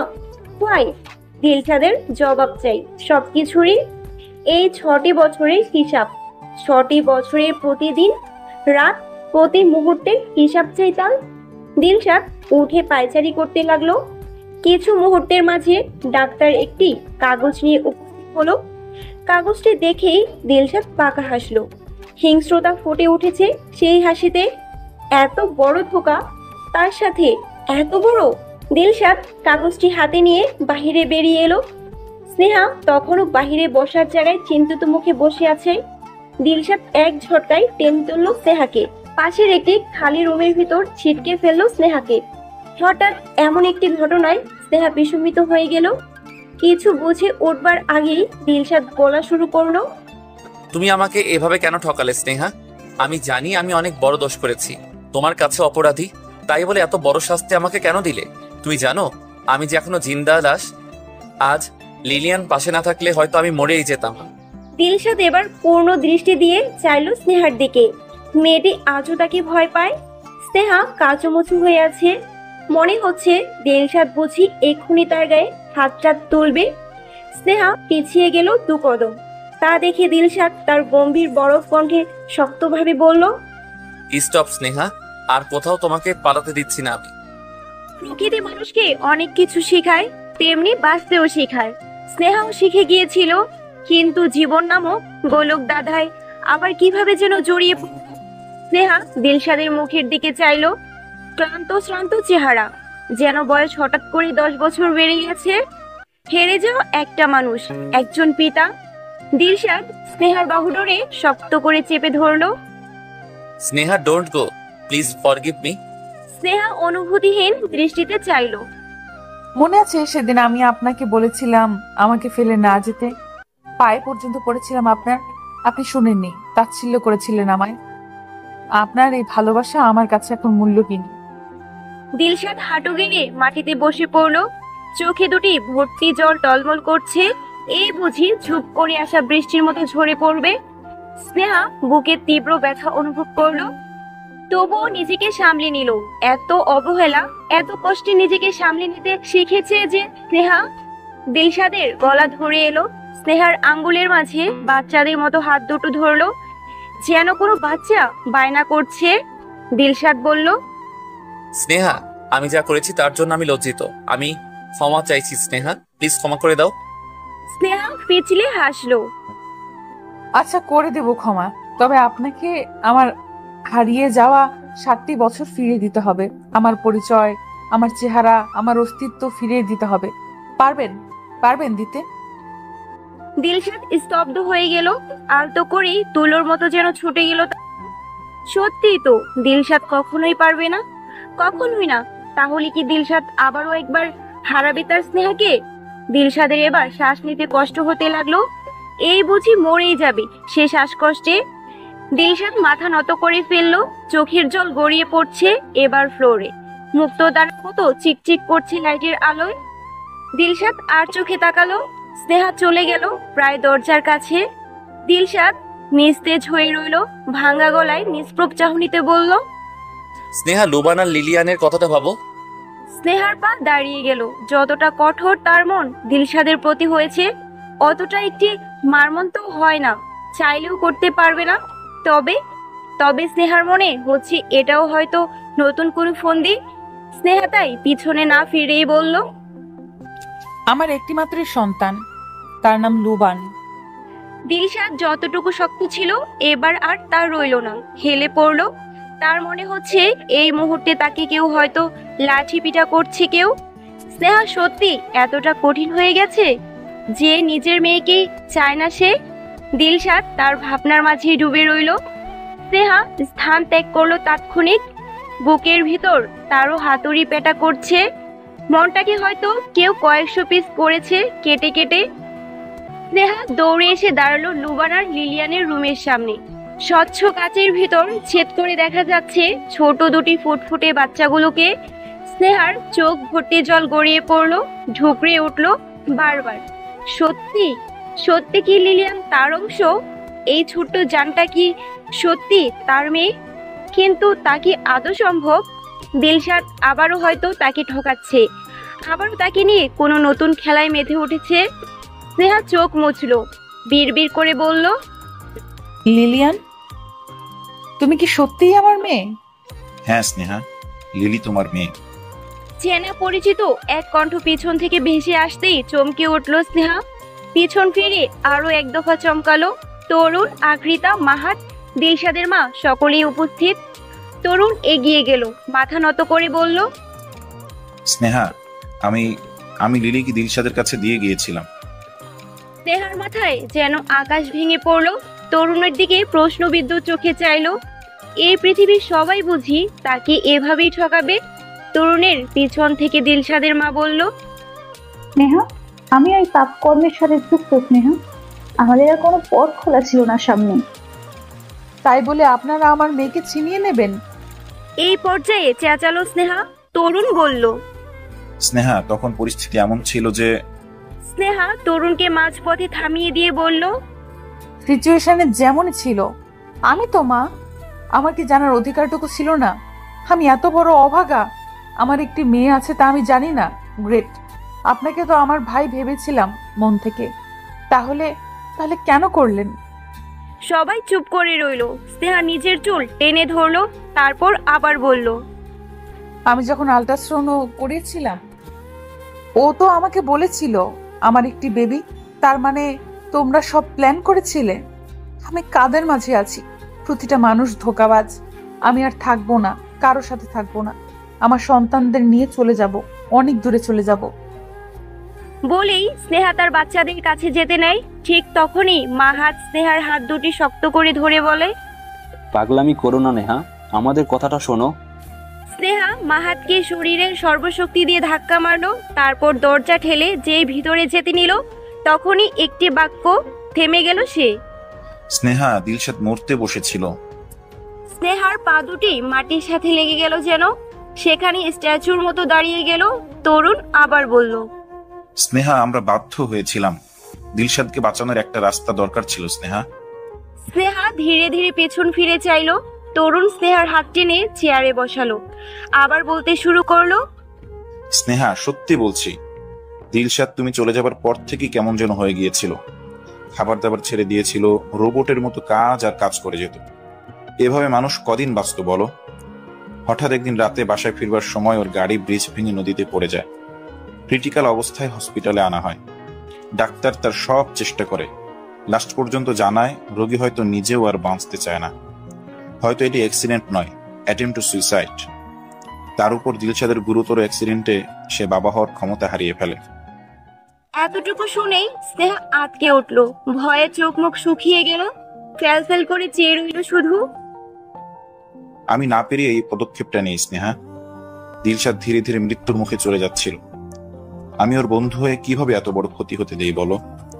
জানো, যখন তোমার দুটো বাচ্চা আমার এই হাতের মুঠোয় ছিল, আমার মনে হচ্ছিল পৃথিবীর এই সুখটি যদি দিলশাদ উপভোগ করতে পারত, তাহলে বাচ্চার একটা পথ তার হতো। তাই আমি সেদিন স্বার্থপরের মতোই লিলিয়ানকে নিয়ে আসি। তোমাকে জানাই শুধু লুবানের কথা, বিশ্বাস করবে কিনা জানি না, তবে দিলশাদ লিলিয়ানকে পেয়ে আবার বাঁচতে শিখল। স্নেহা বেঁচে আছে এটা জেনেই সে সন্তুষ্ট ছিল। স্নেহা 5টি বছর কেটে গেছে, দিলশাদ শুধু তোমার অপেক্ষাতেই আছে। হ্যাঁ, সে তোমাকে চিনতে ভুল করেছিল, নিজের ভালোবাসাকে ঊর্ধ্বে রেখেছিল। শেহরের প্রতারণায় যেমন তুমি শিকার হয়েছ, তেমনি দিলশাদও হয়েছে। এবার কি সব ভুলে এক হওয়া যায় না? স্নেহা সবকিছু শুনলো, ভাবলেশীন ভাবে এবার তাকালো সবার দিকে, উঠে দাঁড়ালো। হঠাৎ এগিয়ে গিয়ে নিজ সন্তানদের কাছে লিলিয়ানের পাশে দাঁড়িয়ে মেয়েটির গালে হাত রাখলো স্নেহা। মুখে কপালে হাতে অসংখ্য চুমু দিল। তার মেয়ে, সত্যি তার মেয়ে লিলিয়ান। ছোটবেলায় সেও বাবা মার আদর পায়নি, না পেয়েছে ভালোবাসার মানুষটিকে, হয়ে উঠেছিল সর্বনাশী। কি থেকে কি হয়ে গেল স্নেহা, কি হয়ে গেল স্নেহার জীবন? স্নেহা এবার কি করবে? সে কি ছেড়ে দিবে সব, দূরে চলে যাবে লুবান আর লিলিয়ানকে নিয়ে, নাকি আঁকড়ে ধরবে আবারও ভালোবাসার মানুষটির হাত? স্নেহার এই মুহূর্তে কি করা উচিত? জানো স্নেহা, তোমাকে আমি সেই ছোট থেকে দু চোখেও দেখতে পারতাম না, অথচ ভাগ্য দেখো, ঠিক তুমি সারা জীবনের জন্য আমার ছেলের বউ হয়ে চলে এলো। সেটা কি মানা যায় বলো তো? স্নেহা হতবাক হয়ে চেয়ে রইল বড় বড় চোখ করে। সে কি ঠিক শুনেছে, ঠিক দেখেছে, নাকি হ্যালুসিনেশন? স্নেহা বলল, মা, আপনি এসব কি বলছেন? আপনি না আমাকে এত ভালোবাসতেন, এত আদর করতেন, মুখে তুলে খাইয়ে দিতেন? স্নেহার যেন কোনোভাবেই বিশ্বাস হচ্ছে না এই সেই ব্যক্তি যাকে স্নেহা তার মায়ের মর্যাদা দিয়েছিল। বিন্দু নাক ছিটকে বলল, করতে হয়েছিল রে, বাধ্য ছিলাম যে। নিজের ছেলের কাছে নিজের ইমেজটা কিভাবে নষ্ট করতাম বলতো? স্নেহা বিষময়ে বাকরুদ্ধ। এতটা ছলনাময়ী কেউ হয় আজ জানলো স্নেহা। বলল, কিন্তু কেন মা? বিন্দু চিৎকার করে উঠল, এই এই একদম না বলবে না, একদম না। তোমার মুখে মা ডাক শুনলে না কার জ্বালা করে আমার, বুঝলে তো? কল মা। স্নেহা অবুঝ চোখে একগাধা প্রশ্ন নিয়ে দেখতে লাগলো বিন্দুকে। আর বিন্দু স্নেহার চারপাশে গোল গোল করে ঘুরে ঘুরে কথা বলছে, মাঝে মাঝে দাঁড়িয়ে যাচ্ছে, আবার উঠে এদিক সেদিক হেঁটে তার কীর্তকলাপগুলো শোনাচ্ছে স্নেহাকে। স্নেহা আশ্চর্য হয়ে সব শুনছে। এবার স্নেহা মুখ খুলল। এতটা নিকৃষ্ট আপনি? বিন্দু করে হাসলো। তোর কল্পনার থেকেও বেশি। আচ্ছা চল, তোকে আজ একটা গল্প বলি, একটা মেয়ের গল্প। বলে এবার স্নেহার মুখোমুখি চেয়ারে বসলো বিন্দু। মুখের মাঝে গম্ভীরতা ফুটিয়ে তুলে বলতে শুরু করলো, একটা মেয়ে ছিল যে তার কিশোরকালে একটা ছেলেকে মনটা দিয়ে বসে। মেয়েটি ছেলেটির জন্য বড্ড পাগল ছিল, এতটাই যে ভাবনার বাহিরে। একমাত্র এখনো হয়েছিল মেয়েটি নিজের হাত কেটে ফেলেছিল, শুধু ছেলেটি ফোন ধরেনি বলে। বাসার সবাই যখন জানতে পারে তখন তাদের কোনো অমত ছিল না, চার হাত এক করে দেয় তাদের। একদিন কি হলো, তারা ঘুরতে যাচ্ছিল, হঠাৎই রং সাইড থেকে একটা ট্রাক আসায় তাদের গাড়িতে ধাক্কা লাগে। ছেলেটি বেশি আহত না হলে মেয়েটি আহত হয়ে গেল, এতটাই যে ডক্টর জানিয়ে দিল মেয়েটি আর মা হতে পারবে না। এদিকে এমন এক খবরে দুই পরিবারের সবাই হতভম্ব। মেয়েটি এমন কথা শোনার পর পাগলের মতো কাঁদছিল, সে আর মা হতে পারবে না, সত্যিই পারবে না। অথচ ছেলেটির বাচ্চা কি শখ। মেয়েটি হিচকি তুলে কাঁদতে লাগলো। ছেলেটি সেদিন মেয়েটিকে সান্ত্বনা না দিয়ে বিয়েটা ভেঙে দিয়ে চলে গেল। অথচ ছেলেটির দোষী মেয়েটার এই হাল হলো। মেয়েটি কি হবে না হবে, কিভাবে দিন পার করবে, ছেলেটি আর তার খবর নিলই না। উল্টো মেয়ের পরিবার কথা বলতে গিয়ে লাঞ্ছনা করে বাসা থেকে কুকুরের মতো তাড়িয়ে দিয়েছিল। এই কষ্ট সইতে না পেরে মেয়েটির বাবা স্ট্রোক করে মারা যায়। মেয়েটি সেদিন এতটাই কষ্ট পেয়েছিল যে নিজেকে 1 সপ্তাহ ঘরবন্দি করে রাখে। 1 সপ্তাহ পর যখন বের হয় তখন সে জানতে পারে তার ভালোবাসার মানুষটি নাকি বিয়ে করে নিয়েছে, তাও আবার তারই ঘনিষ্ঠ বান্ধবীকে, এবং তারা দেশের বাহিরে চলে যায়। যা শুনে মেয়েটির প্রতিশোধের নেশা জেগে ওঠে, ক্ষোভে দগ্ধ হতে থাকে। এখন হলো, একটি বিয়ে ঘর এলো মেয়েটির জন্য। মেয়েটি অলরেডি একটা বাচ্চা আছে, সম্ভ্রান্ত পরিবারের ছেলে, কিন্তু বাচ্চা হওয়ার সময় বাচ্চাটির মা মারা যায়। এখন একটি মা প্রয়োজন বাচ্চাটির। মেয়েটির পরিবার মেয়েটির মতামত না নিয়ে বিয়ে করিয়ে দেয়। মেয়েটি চিন্তার লাশে নতুন জীবনে পা দেয়। কিন্তু বাচ্চাটিকে যখন কোলে নেয় তখন মাতৃত্ব জেগে ওঠে। জেগে উঠে ফুটফুটে বাচ্চা তীব্র পুঁতির মধ্যে চোখ খুলে রেখে হাজারো মা মা বলা দেখি। মেয়েটি যেন ছেলেটির আস্তে পিছিয়ে জড়িয়ে আবার বাঁচতে শিখলো। এভাবে বছর ঘুরে গেল, চোখের সাথে কাটছিল তাদের জীবন। একদিন কি হলো, বাচ্চাটি যখন 5 বছর, মেয়েটি বাচ্চাকে নিয়ে নিজের ড্রাইভ করে পার্কের দিকে যাচ্ছিল। সেদিন হঠাৎ করেই তার প্রাক্তনের সাথে দেখা হয়। পুরানো রাগ ক্ষোভ আবারও জেগে ওঠে এবং মুহূর্তেই একটা গাড়ি দুটোতে মানুষকে ধাম করে মেরে দেয়। ঘটনাস্থলে দুজন নিহত হয় এবং তার পাশে থাকা 6 মাসের বাচ্চাটিকে কোলে তুলে নেয়। বাচ্চাটিকে দেখে তাচ্ছিল্যের হাসি মেয়েটি। বাচ্চাটিকে দেখে ছোট ছেলে বাচ্চাটিকে বলে ওঠে, মা, এই পুতুলটি কি আমার খেলার সাথী? মেয়েটি তখন বাঁকা হাসে, বলে, না, এই বাচ্চাটি তোমার কাজের লোক হওয়ারও যোগ্য না। ছেলে বাচ্চাটি শুধু ড্যাব ড্যাব করে বাচ্চা মেয়েটিকে দেখছিল। সেদিন এই বাচ্চা মেয়েটি তাদের ওই এক অনাথ আশ্রমে দিয়ে আসে, আর সেখানেই হয় মেয়েটির নতুন নরকের জীবন। স্নেহার চোখ ভর্তি জল এক পর্যায়ে টুপটুপ করে পড়তে লাগলো। বিন্দু এবার বাঁকা হেসে স্নেহার দিকে তাকালো, বলল, জানো সে মেয়েটিকে আমি, আর ওই বাচ্চা মেয়েটিকে তুমি। স্নেহা অবিশ্বাসের চোখে তাকিয়ে রইল। তার বড় বড় চোখ দিয়ে পানির সাথে ঘৃণা বাহির হতে লাগলো। হুঙ্কার ছেড়ে বলল, আপনি আপনি আমার বাবা মাকে মেরেছেন। আমি আপনাকে ছাড়বো না, কখনো না। বিন্দু ফিক করে হাসলো। এতটুকু শুনে এই অবস্থা, আরো তো সিনেমা বাকি আছে বস। স্নেহা রাগান্বিত দৃষ্টিতে চেয়ে রইল। বিন্দু আবার বলল, তোমাকে তালুকদার বাড়িতে নিয়ে তোমার কিডনি সাহেবকে দেওয়া, এসব তো আমার প্ল্যান ছিল স্নেহা, জানো। পরক্ষণে কিছুটা আফসোসের সাথে বলল, কিন্তু দেখে আমার ছেলেটা না, তোমাকে তার দিল দিয়ে বসতো, তাই ওকে ভুলিয়ে ভালিয়ে দেশের বাহিরে পাঠিয়ে দিই এবং সাহেবকে তোমার জায়গায় বসে দিলশাদের সাথে পরিচয় করাই। জানো, আমার তোমাকে একদম সহ্য হয় না। তার একটি বড় কারণ হচ্ছে তুমি দেখতে ঠিক তোমার মার মতো হয়েছে। তোমার মা আমাকে ঠকিয়েছে, যেভাবে তোকে দেখলে না আমার শুধু বারবার বারবার ওসব মনে পড়ে যেত, মাথায় আসতো তোমাকে মেরে দিই। কিন্তু তখন বাচ্চা ছিলে, তাই পারিনি। কিন্তু তোমার জীবন নরক বানাবার পিছনে হাতটা কিন্তু আমারই ছিল। স্নেহা আর সইতে পারছে না। সে নিজের হাতের বাঁধন খোলার বৃথা চেষ্টা করছে, চেঁচিয়ে যাচ্ছে, ডাইনি বুড়ি তুই একটা, মানুষ রূপের নর্দমার কীট। বিন্দু খেপে গেল, ঠাটিয়ে চর বসিয়ে দিল স্নেহার গালে। স্নেহার মনে হলো দুনিয়া ঘুরছে। বিন্দু এবার স্নেহার মাথার চুল টেনে ধরে দাঁতে দাঁত চেপে বলল, হ্যাঁ আমি ডাইনি বুড়ি। জানিস এই ডাইনি বুড়ি আর কি করেছে? শোন তাহলে। সাহেদ আর মারিয়াকে দিয়ে তোর জীবন পদে পদে জাহান্নাম করে তুলেছে। তোর প্রথম বাচ্চা নষ্ট হয়েছে কেন জানিস? আমি চেয়েছিলাম বলে, কারণ আমি চাইনি দিলশাদের বাচ্চা তোর গর্ভে আসুক।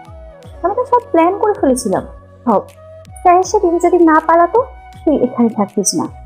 দেখ আমি এটাই চেয়েছিলাম, তুই বলবি আমার হাতে।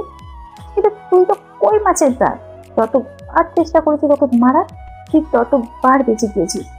আর তোর রূপের জালে ঘায়েল করেছিস আমার ছেলেটাকে, মাথা নষ্ট করে দিয়েছিস। আমিও কম দেশের বল, আমিও তোকে নিজের ছেলের কাছে খারাপ বানাবো বলেই তো কমাতে যাওয়ার নাটক পর্যন্ত করেছি।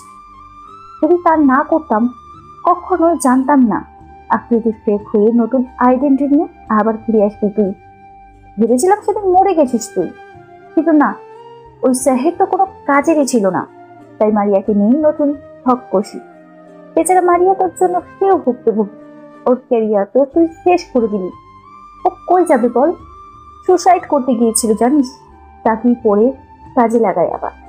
লাভ ম্যারি রাতের কথা তোর মনে আছে স্নেহা?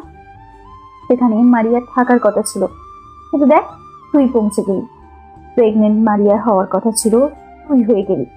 জানিস দিলশাদ পরে ঠিকই খোঁজ করেছিল সে রাতে তার সঙ্গে কে শুয়েছিল।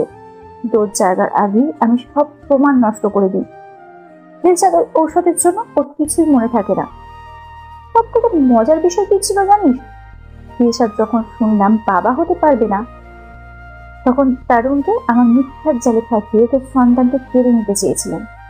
কিন্তু তারুণ তো আরো চালাকি করলো, তোর দুটো বাচ্চার কথা লুকালো, লিলিকে এনে ধরিয়ে দিল। যদি জানতাম দিলশাদের ছেলে আছে তাহলে লিলি আনতে আমার দরকারই ছিল না, কারণ বংশ তো ছেলেদের দিয়ে পারে, মেয়েদের না। এ পর্যায়ে স্নেহার চুল ছেড়ে দেয় বিন্দু। পাশে টেবিল থেকে ধারালো একটি ছুরি নিয়ে স্নেহার হাতের উপর চাপ দেয়।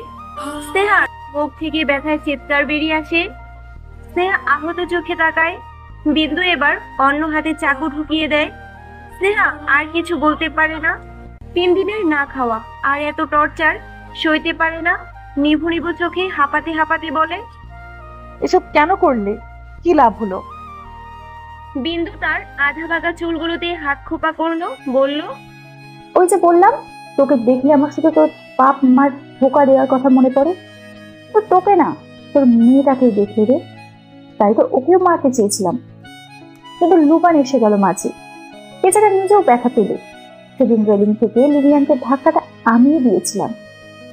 তোর পুচকে ছেলেটাকে একদম তার বাবার মতো বোনকে বাঁচাতে চলে আসি। টেনে টেনে গিয়ে 2 ভাই বোন একেবারেই।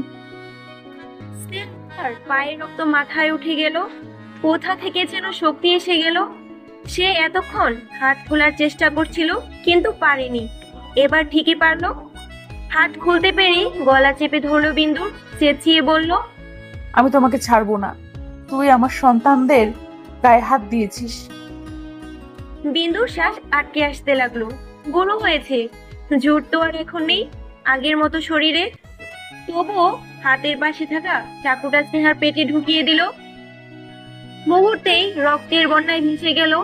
স্নেহা নিজের পেটের কাটা অংশ চেপে ধরলো, তারপর হেসে বলল, আল্লাহ শয়তানকেও একদিন শেষ করবে, তুই তো শুধু মানুষ রে। স্নেহার কথায় আবার চাকু নিয়ে তেড়ে আসে বিন্দু।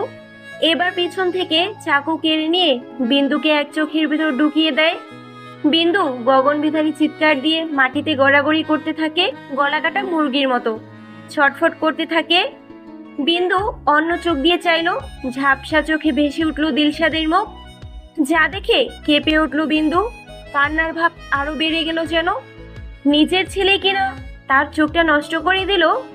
নিজের ছেলে? না, ও তো নিজের ছেলে নয়, সৎ ছেলে। বিন্দু কাতরাতে কাতরাতে বলল, তুই তোর মাকে মারলি? দিলশাদ তার ঠান্ডা ভাবলেশীন স্বভাবে বলল, আপনি আমার মা নন, আমার মা তো জন্মের সময় মারা গেছে। আমি তোকে লালন পালন করেছি। তাই তো জানে মারলাম না। বিন্দুর অন্তরাত্মা কেঁপে উঠল। পিছনে শিশিরকে দাঁড়িয়ে থাকতে দেখে লজ্জায় মাথা নত করে নিল বিন্দু। দিলশাদ স্নেহাকে কোলে তুলে নিয়ে শিশিরকে উদ্দেশ্য করে বলল, বাবা, আশা করছি সঠিক উনি তার উচিত শাস্তি পাবে। শিশির পাথর হয়ে দাঁড়িয়ে রইল। এদিকে দিলশাদ তার লম্বা পা ফেলে বেরিয়ে যেতে লাগলো। স্নেহা দিলশাদের বুকের মাঝে নিজের মাথা চেপে রাখলো। এতদিনের দুঃখ কষ্টগুলো এত কম মনে হচ্ছে কেন? স্নেহার শান্তি লাগছে কেন এই বুকে? মনে হচ্ছে গভীর ঘুমে তলিয়ে যাচ্ছে ধীরে ধীরে।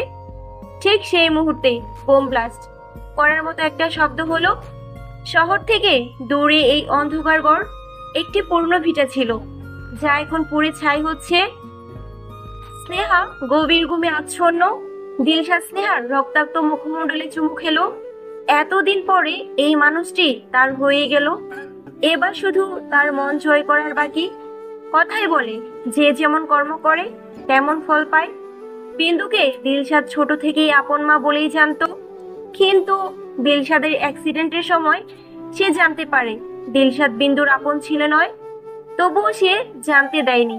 কিন্তু এবার সন্তান আর স্নেহার জানের উপর কথা চলে এসেছে। দিলশাদ কিভাবে ছেড়ে দিবে? দিলশাদ তখন সত্যিটা জানতো না, তাহলে হয়তো এতটা কষ্ট স্নেহাকে পেতে দিত না। দিলশাদ রক্তে মাখা স্নেহাকে নিয়ে এগিয়ে গেল নতুন কোনো দিনের, নতুন কোনো সূচনার জন্য। 5 দিন পর বাড়িতে ধুমধাম করে চলছে আয়োজন। স্নেহা এখন কিছুটা সুস্থ। দিলশাদকে এ কয়দিন জ্বালিয়ে মেরেছে স্নেহা, যেন এত বছরই হিসাব কড়াই গন্ডায় নিয়েছে। যেমন ঠিক এখন বাচ্চাদের সামনেই বায়না ধরছে, আমাকে আপনার কোলে নিয়েই চলতে হবে, নয়তো আমি পালিয়ে যাব। দিলশাদ শুধু দীর্ঘশ্বাস ছাড়লো। এই নিয়ে 1001 বারের উপরে হয়েছে এমন হুমকি দিয়েছে। খেতে গেলে, ঘুমোতে গেলেও, এমনকি ওয়াশরুমে গেলেও স্নেহা এই হুমকি শুনতে হয়েছে তার। এই তো আজ সকালের কথা, দিলশাদ ওয়াশরুম কেবলই ঢুকেছিল, বাহির থেকে ধুমধারাক্কা শুরু। স্নেহা চেঁচিয়ে বলছে, এই যে মিস্টার আমরিন, এতক্ষণ কি করেন ওয়াশরুমে? এখন যদি আমি পালিয়ে যাই এক ছুটে? দিলশাদের তখন কোনো প্রতিক্রিয়া না দেখে স্নেহা আরো চেঁচিয়ে বলল, ওকে তাহলে গেলাম, টাটা, বাই বাই। দিলশাদ দৌড়ে ওয়াশরুম থেকে বের হয়। স্নেহাকে বিছানায় আরাম করে বসে থাকতে দেখে স্বস্তির নিঃশ্বাস ছাড়ে। পরক্ষণেই স্নেহার একদম কাছে চলে আসে, ফিসফিস করে বলে, এই যে আমাকে জ্বালাচ্ছ, পরে আমি শুরু করলে কিন্তু আর থামাতে পারবে না। স্নেহা লজ্জা পেল। দিলশাদকে সেখান থেকে ধাক্কা দিয়ে দৌড়ে সরিয়ে দিয়ে বলল, এই স্নেহাকে জ্বালানো এখন আর এত সহজ নয় মিস্টার আমরিন। এই স্নেহাকে জ্বালালে সাথে জ্বলতে হবে। দিলশাদ স্নেহাকে আরো কাছে টেনে নিয়ে বলল, জ্বলতে চাই। স্নেহা আবারও ধাক্কা মারলো আর এক ছুটে পালিয়ে যেতে যেতে বলল, এত সহজ না মিস্টার আমরিন। দিলশাদ হাসলো সকালের কথা ভেবেই। তারপর স্নেহাকে নিয়ে প্রবেশ করলো ঘরের ভিতর। লিলিয়ানার লোবান তাদের জন্য নিজ হাতে কেক বানিয়েছে, বাবা মায়ের রুম সাজিয়েছে। সবাই আনন্দ ফুর্তিতে ব্যস্ত। এভাবে শান্তিতে 5টি বছর কেটে যায়। মারিয়া এখন রাস্তার ভিখারি, একটি মার্কেটের সামনে সব সময় বসে থাকে। সায়রা এখন পাগল সেহেরের সুখে। সেহের কই আছে না আছে তা ভেবেই চোখের জল ফেলে। শিশির এখন পাথর। বিন্দুকে সে সত্যি অনেক ভালোবেসেছিল। বিন্দু যে এভাবে তাকে ঠকাবে কে জানতো। সবাই সবার কর্মের ফল পেয়েছে। যে যেমন করবে তেমন ফল পাবে, একেই তো কার্মা বলে, তাই নয় কি? আজ লুবান আর লিলিয়ানের 10 বছর। একটি বৃদ্ধাশ্রমে ঘুরতে আসে তারা। লুবান লিলিয়ান একেবারে বাবা মায়ের প্রতিচ্ছবি হয়েছে। যেমন বুদ্ধি তেমন সুন্দর বুদ্ধিমান। কিন্তু এখানে এসে লিলিয়ানের ভাগ্যের চাকা ঘুরে গেল। এক বৃদ্ধা লিলিয়ানকে চেপে ধরলো। লিলিয়ান বরাবরই রোগাসোগা। ডাক্তার বলেছিল টুইন বেবি বলে লুবান যতটা সবল, লিলি ততটাই দুর্বল। স্নেহা এই মুহূর্তে কি করবে বুঝে উঠতে পারলো না। বৃদ্ধাকে ভালো করে দেখতে পেয়ে সে আরো আটকে উঠলো। এ যে আর কেউ না, বিন্দু। স্নেহার মাথায় আকাশ ভেঙে পড়লো। বিন্দু তো মারা গিয়েছিল, শিশির তো তাই বলেছিল সবাইকে। তাহলে তাহলে এখানে কিভাবে? স্নেহা ভাবনা চিন্তা বাদ দিয়ে মেয়ের কাছে যেতে নাই। তখনই বিন্দু বটি বের করে ফেলে, লিলিয়ানের গলায় চেপে ধরে। লিলি মামা বলে কাঁদতে থাকে। বৃদ্ধাশ্রমটি পাহাড়ের উপর ছিল। নিচে বয়ে চলেছিল গভীর স্রোতের নদী। বিন্দু লিলিয়ানকে সেখানেই টেনে নিয়ে গেল। পাহাড়ের শেষ প্রান্তে নিয়ে গিয়ে পাগলের মতো হাসতে হাসতে বলল, তোর মা আমার ভালোবাসা পেয়েছে, তুই আমার ছেলে কি, আর আমি এখন তোর মেয়ে কি। বলে উপর থেকে ঝাঁপিয়ে পড়লো নিচে। স্নেহা সেখানে স্তব্ধ হয়ে গেল। তার লিলি, ছোট্ট লিলি এভাবে হারিয়ে গেল। সে মা হয়ে শুধু চেয়ে দেখবে না। স্নেহা নিচেও ঝাঁপিয়ে পড়তে নেয়। সকলেই ধরে নেয়। 2 ঘন্টা পর বিন্দুর লাশে সাদা কাপড় দিয়ে মুড়িয়ে দেয়। দিলশাদ আর স্নেহা পাথর হয়ে গেছে।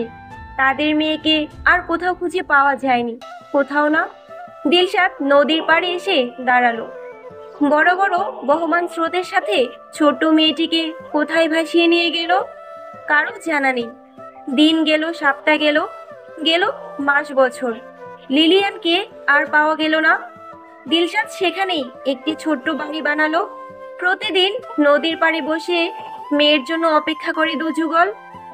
এক বুক আশা নিয়ে দিলশাদ এখনো ভাবে তার মেয়েটি এই তো কাছে আছে, হাসছে খেলছে। আজ লুবান এসেছে নদীর ধারে, পানিতে স্পর্শ করছে। এই পানিতে তার অংশ নাকি মিশে গেছে। সত্যি কি তাই? লুবান তার বোনকে খুঁজে যাচ্ছে। এখন সে যথেষ্ট বড় হয়েছে, একদিন ঠিকই হয়তো পাবে, এটি তার বিশ্বাস। আর তখন বাবা মাকে সব থেকে সারপ্রাইজ দিবে সে। লুবান পানি স্পর্শ করলো, বিড়বিড় করে বলল, Lily come back, come back. Hi বন্ধুরা, গল্পটা কেমন লাগলো অবশ্যই কমেন্ট করে জানাবেন। আর যারা এখনো চ্যানেলটিকে সাবস্ক্রাইব করেনি তারা অবশ্যই চ্যানেলটি সাবস্ক্রাইব করে রাখুন।